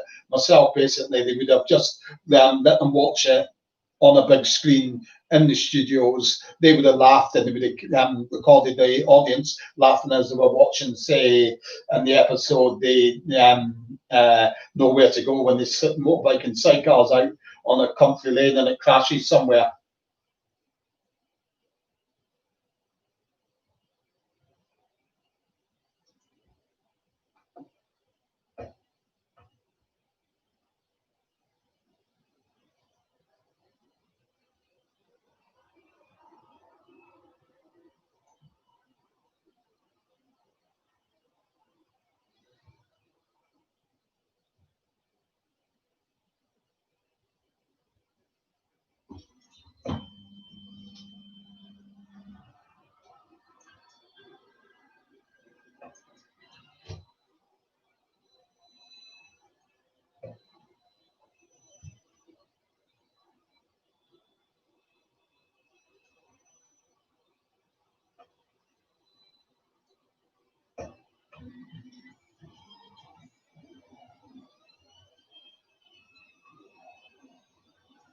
Yeah, because as I say, the filming of the locations outside on location would have been shot, I think, would have been Tuesday, Wednesday time around the middle of the week.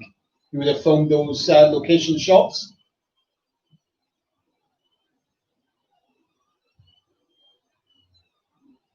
Yeah, yeah. They would have had a set for the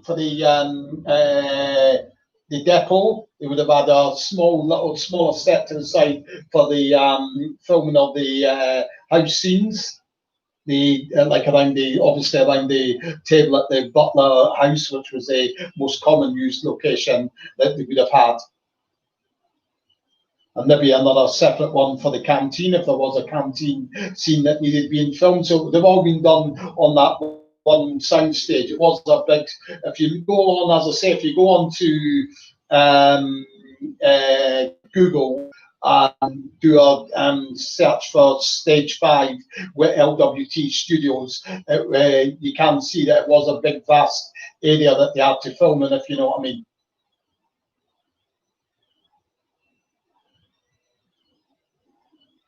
It would have been sort of, as I say, on like a rotating turntable as well, as I understand it.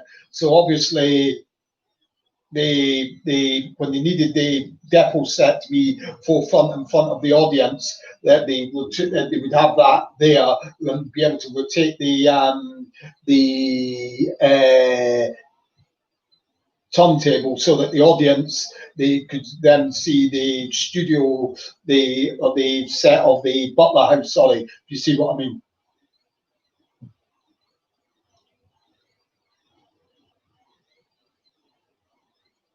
I'm not too sure what episode it is. I think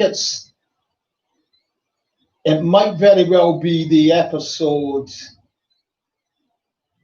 Busman's Perks, when they're decorating the flat.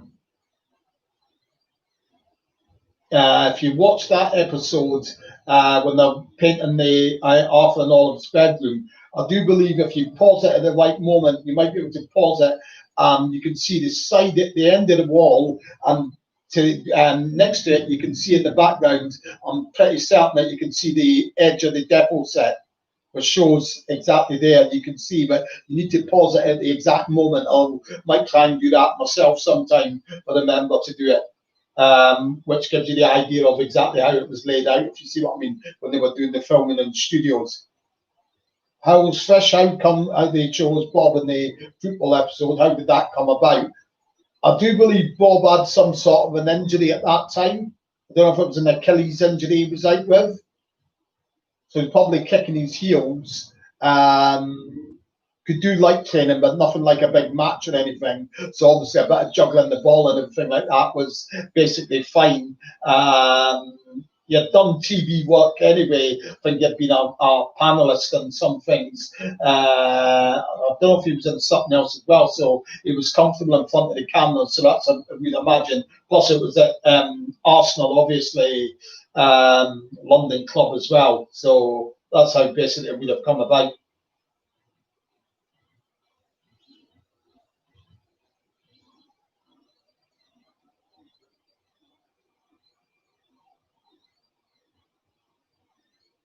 I mean, they were looking for professionals, so why not Bob? If you see what I mean, if he was kicking his heels and out injured for a time. And he was a sort of like a popular figure as well, so that would be another pulling point to get him when they could, if you see what I mean.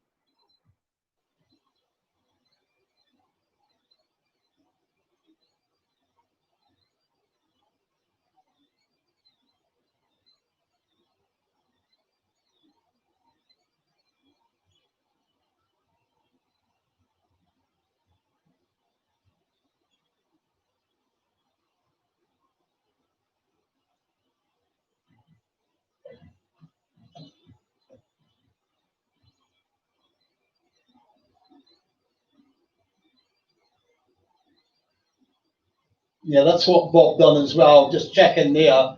Bob was actually on the ITV panel on the 1970 World Cup for the coverage. So obviously they knew that he was comfortable in front of cameras as well. So that's probably another pulling point to why they went for Bob McNabb.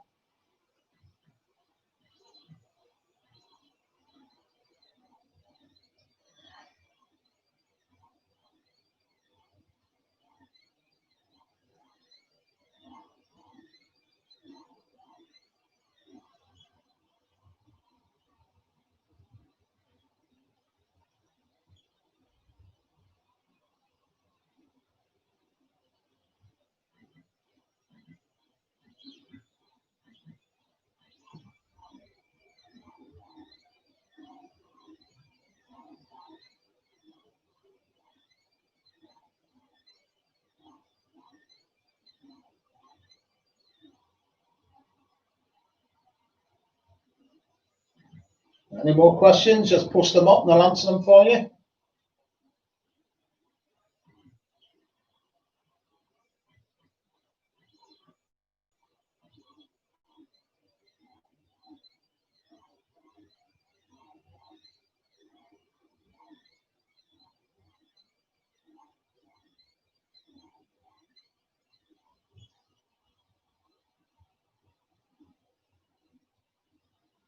How come? Let's see. Well, it would have defeated the cause of omnibuses, obviously, because it was all about sort of like having the driver and conductor, if you see what I mean. They were one-man operated buses, so I suppose that's why they wouldn't have had them in again at any point anyway. Plus, as well, I think they would have been more the in-service and more needed bus to use by the bus company. So if you think about it, they would have been coming more frequently. They would have been taken over around that time. Your Bristol low deckers were starting to slowly getting phased out. The Bristol low deckers, some of them would already have been used for training drivers around that time. But your one-man operated buses were becoming more and more, as the one-man operated buses were becoming more and more popular. So basically, the Bristol low deckers weren't needed so much, so they would have been sort of like more dispensable by the bus company, if you see what I mean.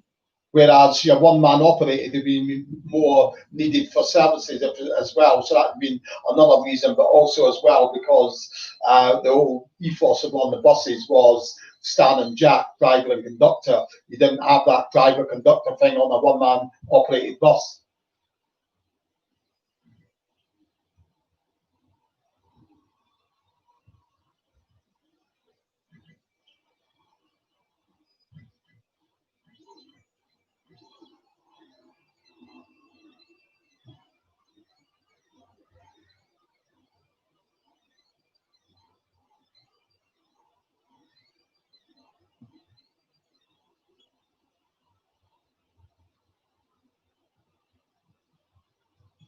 Oh yeah, that's what I mean, exactly. You wouldn't really, it would be hard to see a way around it. It might be the reason why they sort of like had the holiday camp as well, but in that way as well, because obviously it was a different. It wasn't a passenger bus that they were using, if you see what I mean. So probably helped being holiday on the buses the way that it was, because certainly around that time the bus industry was changing. Obviously, as I say, your Bristol Decker buses with conductors and all that was slowly getting phased out. Although they did remain in London, in all fairness, London Transport was still using them up until 5, 10 years ago. So might have still been able to get away with it quite feasibly, but it would have been sort of like interesting, shall we say.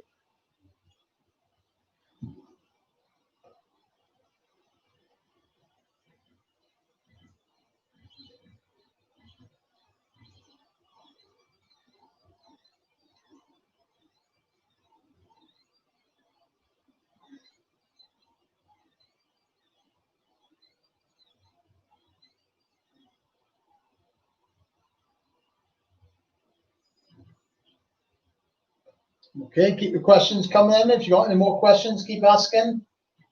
I'm happy to stay online and answer them for you.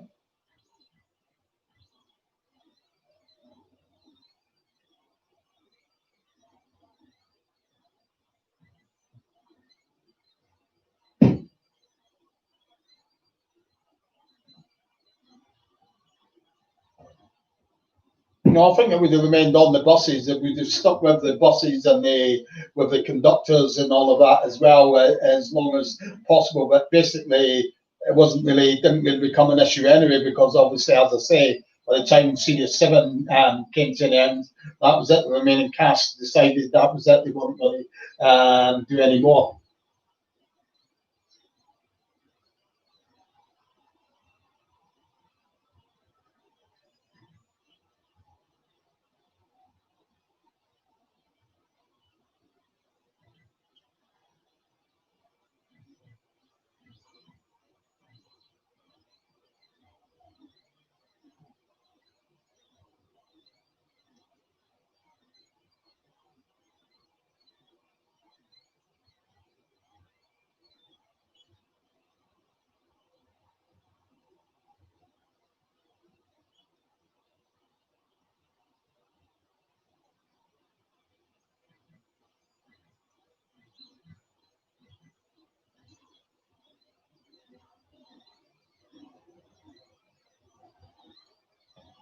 Okay, so any more questions? Just keep posting them up, and I'll answer them for you.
Not really, because the garden, if you look at the garden was just a studio set. The fence was a little plastic thing, and the grass was just astroturf. So I don't think there was any, and it probably was going at a pretty slow speed anyway. So I don't think there was any real risk there, if you see what I mean.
Okay, any more questions, and I'll answer them for you.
That's one that's not been found yet, Magic. That's one of the ones that are on the ones that got away list at the moment. I've got an idea where it was. I've got a feeling it might have been found on and up in Greenford near Wembley, which is on a road called. Let's get my maps out.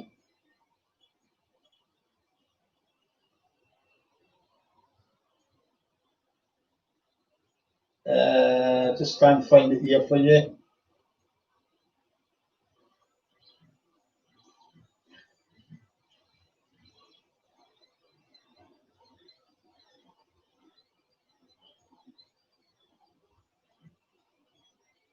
Anyway, where they would have found it anyway, I do believe it would have been very close to Wembley in a rural sort of area, which is like in that area that I said, North Greenford.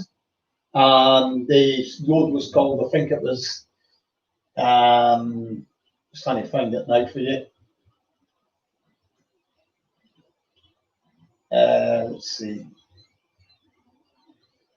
I was going to get on my nerves here if I don't remember what the name of it is.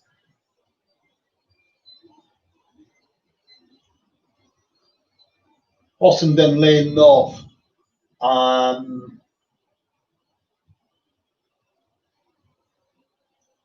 Basically, hold on just now. I'll see if I can find something out for you while I'm online here. Just bear with me a tick.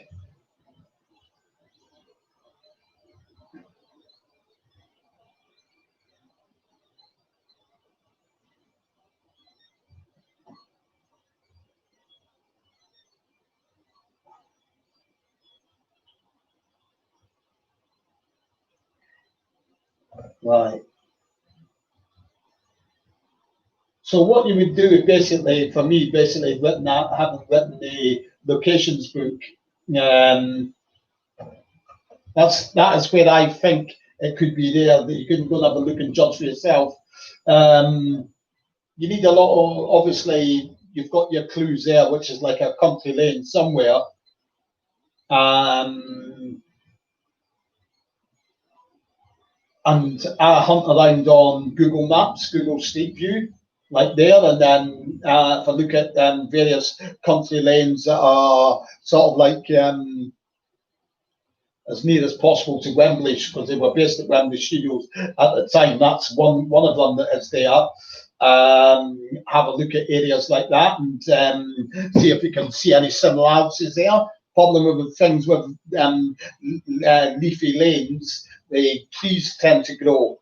So it gives a totally different perspective where it might have been just a row of small trees. It's now 50-year-old trees growing there now. So it's a lot sort of like difference in appearance. So you've got to look for other small clues like is there a curve in the road? Is there any other features there like a road sign or anything like that? There's not really a lot to go on that one from the episode when when it stops the bus. The only clue that you get, if you look in the background, you can see what looks like a van parked. So it looks like there's something like an off-road there, which it is on this road here that I posted up the link to. So they're the sort of clues that you try and look for, if you see what I mean. This one, there isn't a lot to go on. So yeah, it's looking for a needle in the haystack, basically. So that's why it's better than if you've got ones that have got houses in it. Houses, and another good thing is to have in the shot is if you've got telegraph poles and lamp posts, because they don't tend to change location at all. They tend to stay at the same place because of all the wiring and everything that have been there, and they don't tend to change them at all. But we've got none of them in that location either. So you look for what clues that you can when you're looking for a filming location. But in this instance, there isn't a lot apart from the road being pretty narrow and lined by trees, which we've got in this location that I posted you up there. If you go and have a look there, you can see the similarities. It quite possibly was there, but there's nothing that you can say 100% or it was definitely there and move on to another location to find, if you know what I mean. So it's perhaps one that will remain a mystery, if you see what I mean. Unless, of course, there's a tree there that you can see in the tree line. It's got a little distinctive feature, like a hollow in the side of it, or it's got a funny shaped branches. They can be a clue as well. But in this instance, again, there's nothing like that on this location.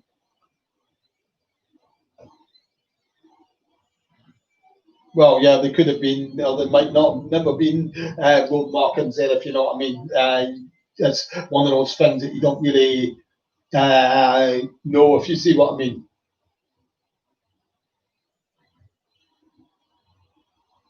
I mean, you can do things as well. There is a feature if you've got a program called Google Earth, which I've used before as well. Sometimes that has a feature on it where you can actually go back in time. So it's got images from up above, from say, it goes back maybe as far as maybe 10 years. It'd be brilliant if it could go back 50 years, though, which is what I'm looking for. But unfortunately, that doesn't exist. If you're lucky, you might get one.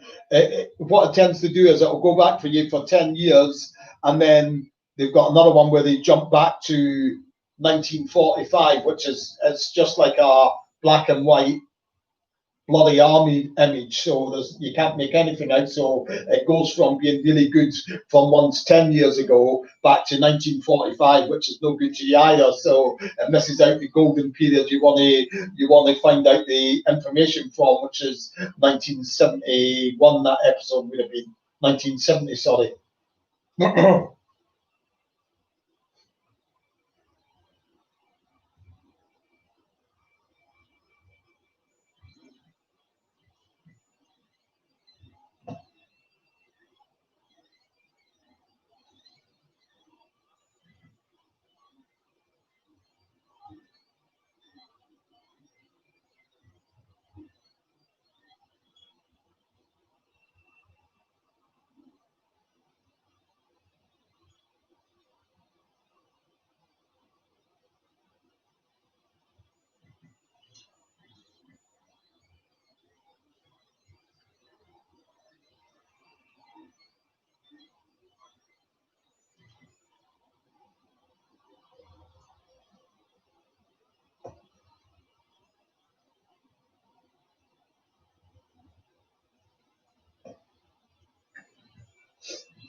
obviously that's how I found a lot of the locations.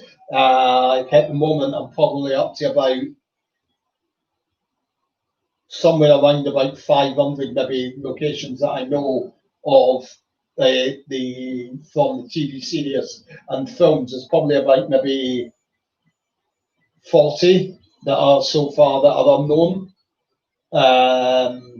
But obviously, of all the ones that have been found now, obviously they're all done on a basis of hunt around first, earmark it on Google Street View, Google Maps, and then obviously venture to it in person and see if it tallies up when you're actually standing where you think you would have found it from, and then that's really the clincher then when you can confirm it once and for all. Yeah, that was the location.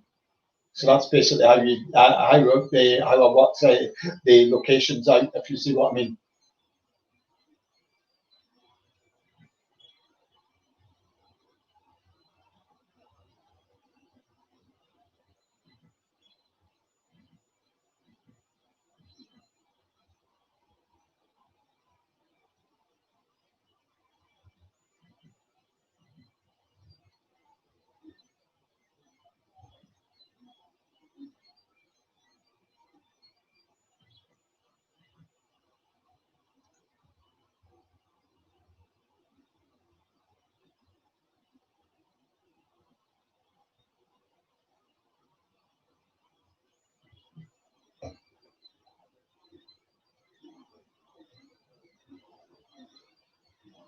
So you got any questions? Post them up and I'll answer them for you.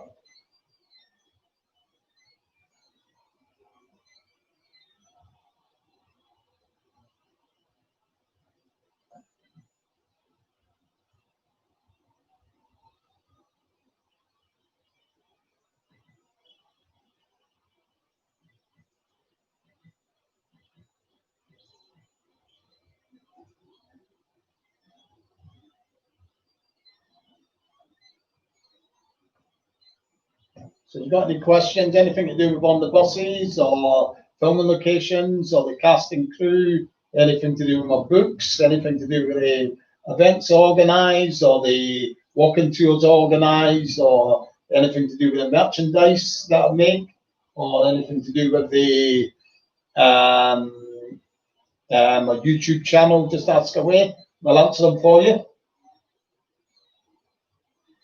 Or anything to do with my 4 books as well that I've written.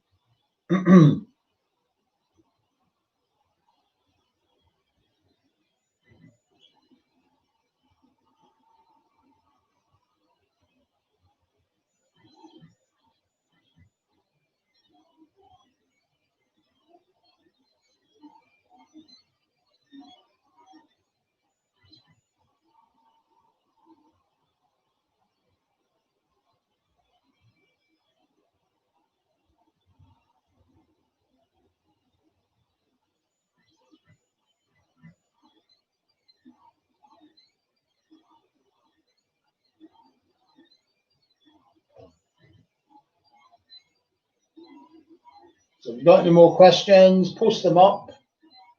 I'm happy to hang around if as long as I've got questions coming in. When the questions dry up, that's it. I'll just call it a night.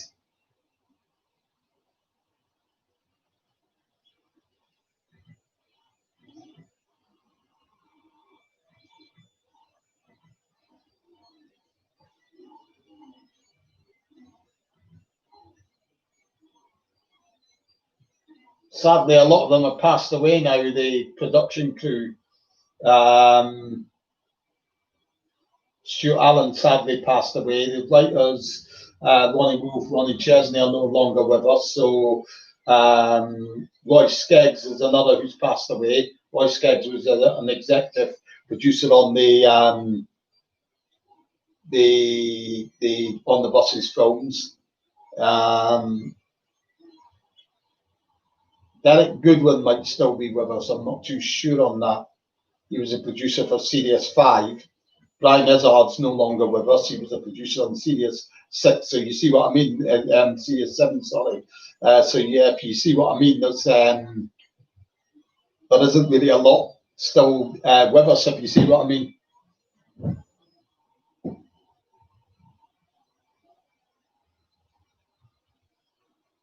I'm not sure. Something tells me Derek Goodwin might still be with us off the top of my head.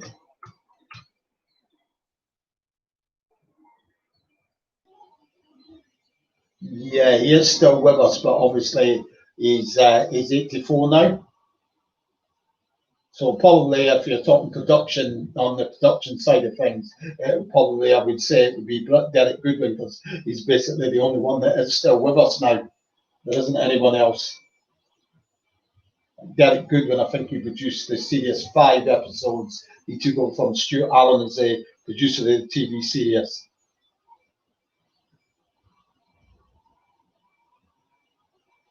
I think he went on into part of series 6 as well.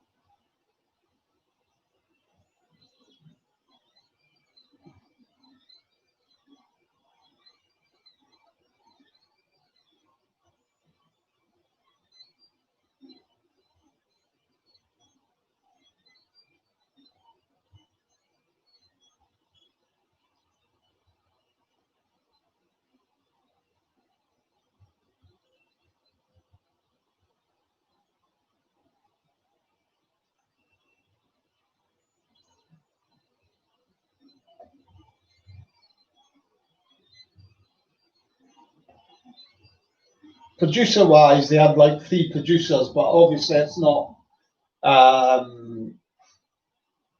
3 producers in the space of 7 series, if you know what I mean. Like Stuart Allen done the first 4 series, Derek Goodwin done about a series and a half, and Brian Izzard done the same, about a series and a half. So my favourite characters, Michael Robbins, Arthur is my favourite character, played by Michael Robbins. Just love the way his dry delivery was brilliant, and his facial expressions that he flung in afterwards.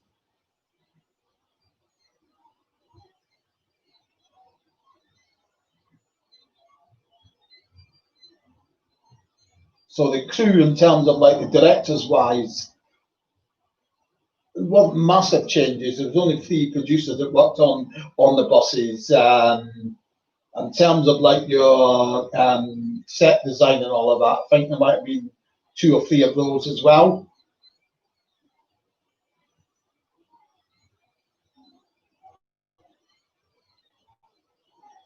You got to remember there was 74 episodes to go across, so it wasn't like there was massive, if you know what I mean, a massive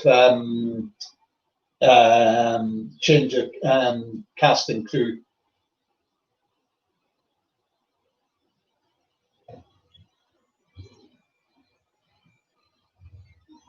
So we've got 11 people on now, so come on, let's see those questions come rolling in now.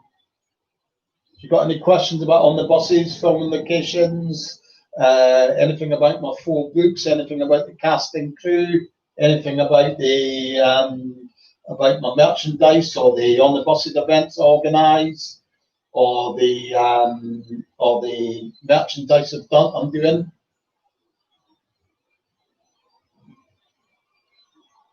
It's a hard one, Stephen. I can see where you're coming from, but you're better off just sort of like covering everything in your books in terms of trying to dot the I's and cross the T's. I know there's certain ones like Richard Keel and all of that, but dropping it into a section on your book, it's a hard thing to do, because a book's got its own identity, it's got its own remit, it's got its. It would have to be a book that you would add something into that with, like a Did You Know book or a facts and stats book. That's where you could drop it in, but if it's not that type of a book that you're writing, then it's going to look out of place, if you see what I mean. It's got to be a book that is covering maybe facts book, or on the buses facts book or something like that, where you could cover all of those questions, sort of thing. I mean, if you're writing another book that's totally not related to like obviously a locations book's got nothing to do with other things, you've got to kind of stick to the subject matter, if you follow what I mean, Stephen. it could fit in well to a book, as I say, if you were doing an on the buses facts book or something like that.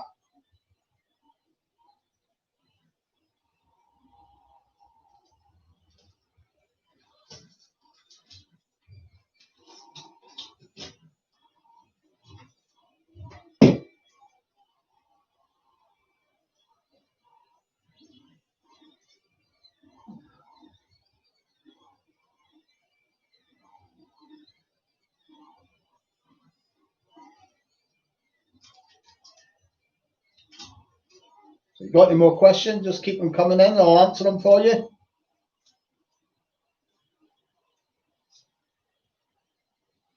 Mind what I'm doing here? I'm just trying to make sure that my 3D printer is behaving itself.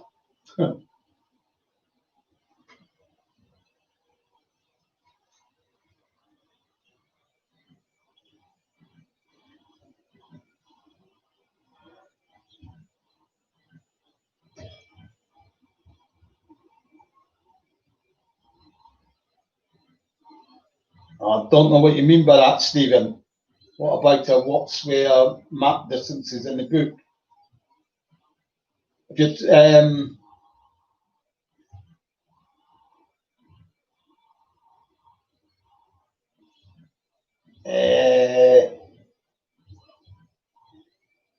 there are some ones, Jerry, that obviously there's ones that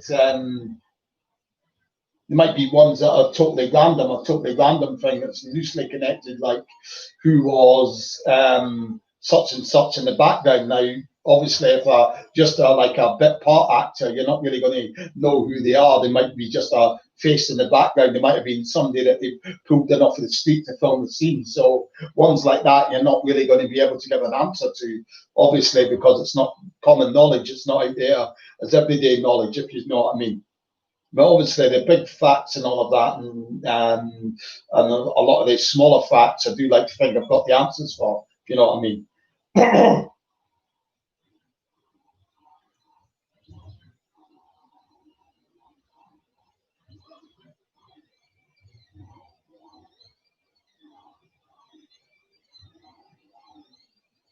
That changes though, just Stephen, when you're saying things like that, because Stan's house and on the buses changed from location to location. So which Stan's house would you use, if you see what I mean?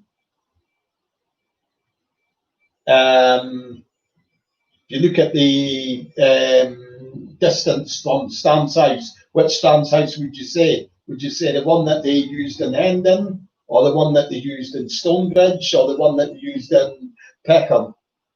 So that's a problem that you've got there, if you see what I mean.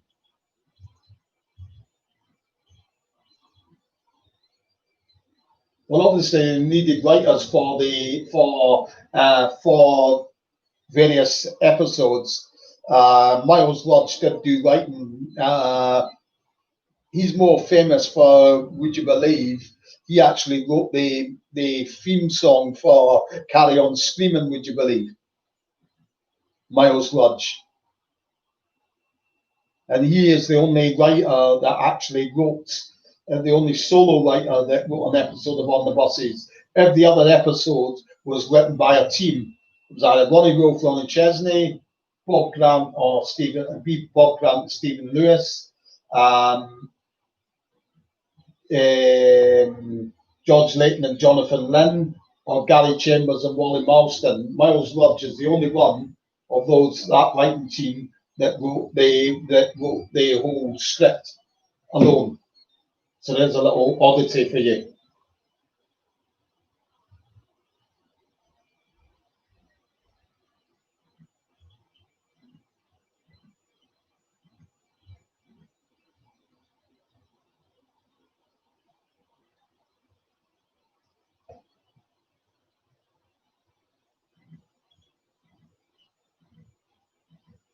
They could have done, but I think they obviously they looked at it from another point of view as well. They were smart enough to know that they had lost Michael Robbins, they had lost Reg Varney as well. So that was an even bigger reason as well to go when they did, if you see what I mean. They did have other writers writing there apart from them on Series 7. It wasn't just Bob and Stephen that were writing the episodes. So it wasn't primarily that the reason. I would say also another reason was they knew full well that they had lost Bob Grant. I mean, they had lost, sorry, Michael Robbins. They'd also lost Reg Varney. So it was a whole multitude of things, I think, that made them call time on it. I think they were right. And if you look at the quality of Series 7 compared to your earlier series.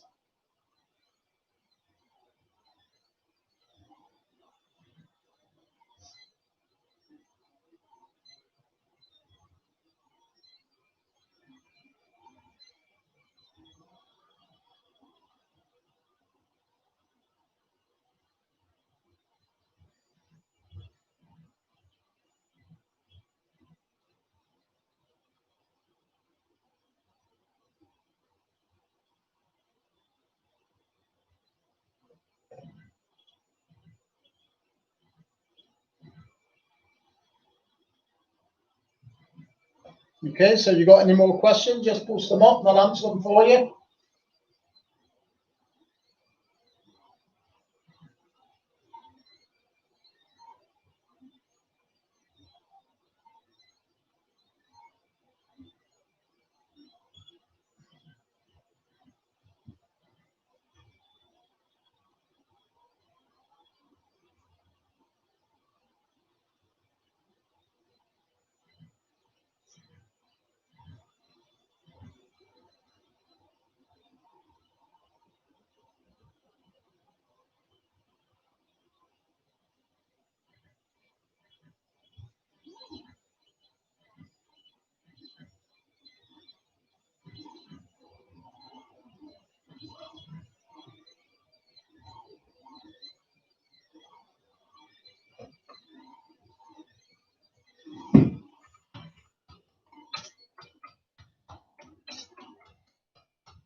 No, they came back. Ronnie Wolf and Ronnie Chesney came back to write the episode Goodbye Stan. Obviously, they were very close with Reg Varney. I think they just recently came back into the country from their trip over to the States. They were over there for about a year and a half or something, approaching that time span. Obviously, but when they came back, things had fallen apart a bit. Obviously, they stepped into it because it was a bit of a special episode for Reg's last episode, so you'd imagine he stepped in to write that one. No, Martin, I haven't got that plastic double decker bus. I think the price that they're asking for is something like over £100, 100 towards £200. Steve, yeah, there's been lots of luck, which was an American US version. I do believe they done they might have done no, they may very well have done a Norwegian Scandinavian version, but I'm not too sure on that. We need to check that one out anyway. But I know that they've done that. Might be getting it something mistaken with Fredrikson's Fabrics, which is a version of the rag trade, not on the buses. That's what I'm thinking of. But there was lots of luck, obviously, the US version of it. All of my books, Jerry, I would say, which of your books is a must have. My favourite one, though, I would say, if we're talking about my favourite book, I would say it's the Film and Locations book. That's what I would say, basically, off the top of my head. Just show you there. Where is that? I've got a copy there. That's it there. So basically, that's the first book that I wrote. That's the very first book. So obviously there's a lot in there. It basically covers everything like episode synopses. It's got a few filming locations in there as well, a handful of filming locations, a full rundown of all the supporting cast members and all of that as well. My own copy there's got loads and loads of signatures in it as well for the stars. So that sort of like covers things in general. That's the first book that I've done. Second book I've done was a quiz book. I haven't got a copy of that. The third book I've done was an A to Z of on the buses. So this goes into a lot more of the smaller detail than the first book did. It's also got sort of like more input from the likes of Stuart Allen. It's got a couple of interviews covered in there from Bob Grant. It goes into a little bit more of the details about the buses in there as well that they used. It's got a section on the buses, that sort of thing. So it's like all done in an A to Z. It goes through things that were mentioned, like various things in an A to Z format. And then last of all was a film locations book. So if you go out and look to get this film locations book, just to warn you, I don't know if you're on the Facebook group that I've got. When I do the run throughs there, the pictures of the film locations will be in colour, but here they're all black and white for simple print cost reasons. Obviously, there's in this one alone, this covers over 200 filming locations. So if you think of that, it's sort of like going to have over 400 filming locations in there. To expect them all to be in colour, and we push the price of this print cost wise right through the right up to an astronomical height, if you know what I mean. It's got other stuff in there as well, like an overhead map of the Elstree Studios, how it used to look, stuff like that in there. It's also got like if you want to plan your trips to go to locations. It's got all of your wood green locations there.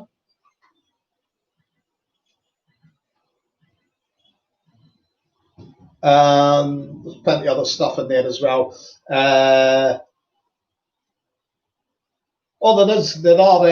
ebooks out there for them. There are ebooks out there as well. Ebooks, I find them to be a bit hit and miss. They're very funny things to get absolutely right on display, if you see what I mean. Books are made for paper, basically. So when you start trying to move them around to fit them onto templates for ebooks, it becomes a big jumble. It becomes a pain.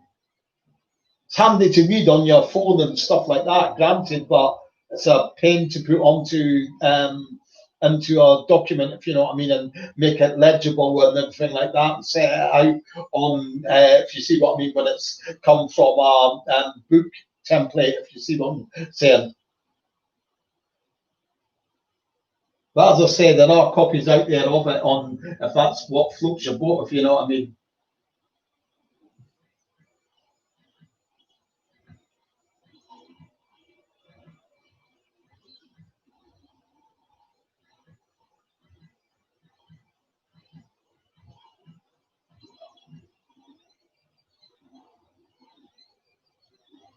Okay, so you got any more questions? Just post them up and I'll answer them for you as soon as I see them.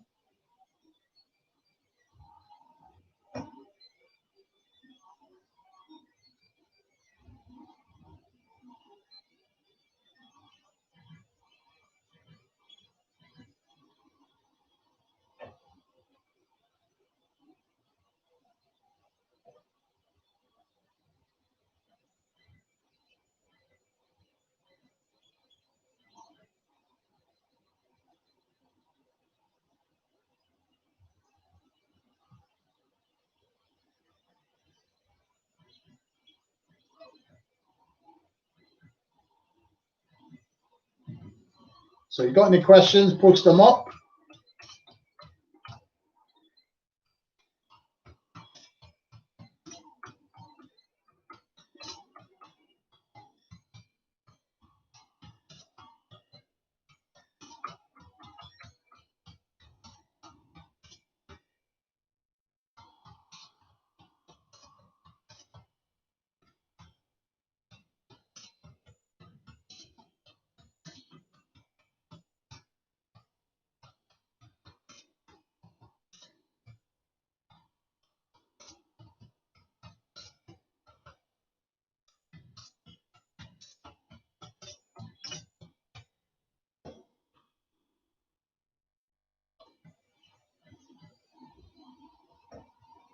Nah, they're not my thing, magic. The what do we call it? The lots of luck. It's totally don't go watching it thinking it's on the buses because it's a pale imitation. It's not set around the buses like as you've got in on the buses. Obviously, it's a totally different setup altogether. It's set in our lost property department.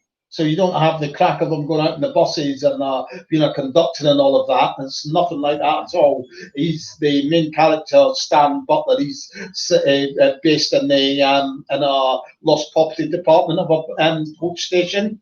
So it's totally different from on the buses. Don't go watching it and expecting it to be like chasing after clippies and all of that because obviously it's totally different brand of humour as well with it being American, obviously.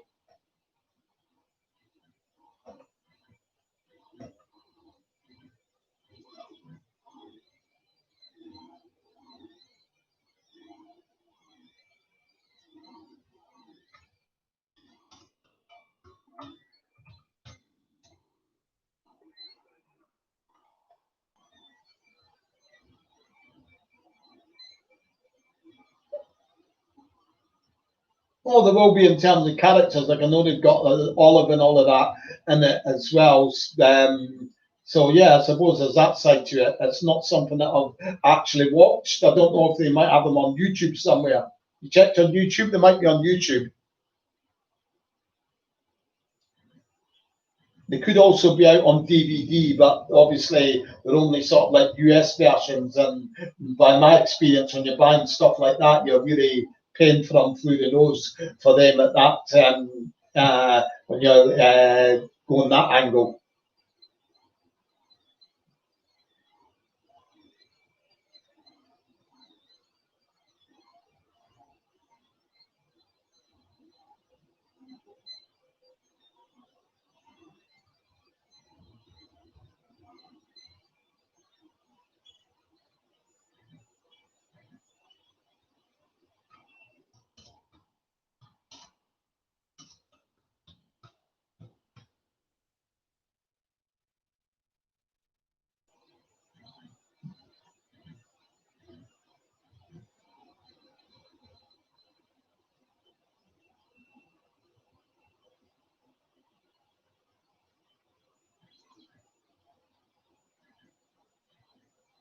So you got any more questions? Just post them up.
The other one I think you could try looking on is like Daily Motion. I don't know if Daily Motion might have it as well. That's a lot of stuff on there, some rare stuff as well. But again, because it's sort of like a US series, you might find it hard to find it in the UK if you see what I'm saying.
Okay, I think I'm going to call it a night now. Gone a bit quiet in here, so I hope you've enjoyed this extended question time. Those that have asked the questions, Magic Pumpkin, thanks to you. Thanks to Martin Ackroyd and Stephen Wade and Jerry McBride, and also, I think that's it, is it? And the Bohemian. So thanks to all of you that have asked all the questions. Ozan Z, remember, if you want to pop in again, just make sure it's on the boss's questions. That's what I'm here to answer. Okay, so thanks for everyone for popping in tonight, and do it again sometime. So say good night for now.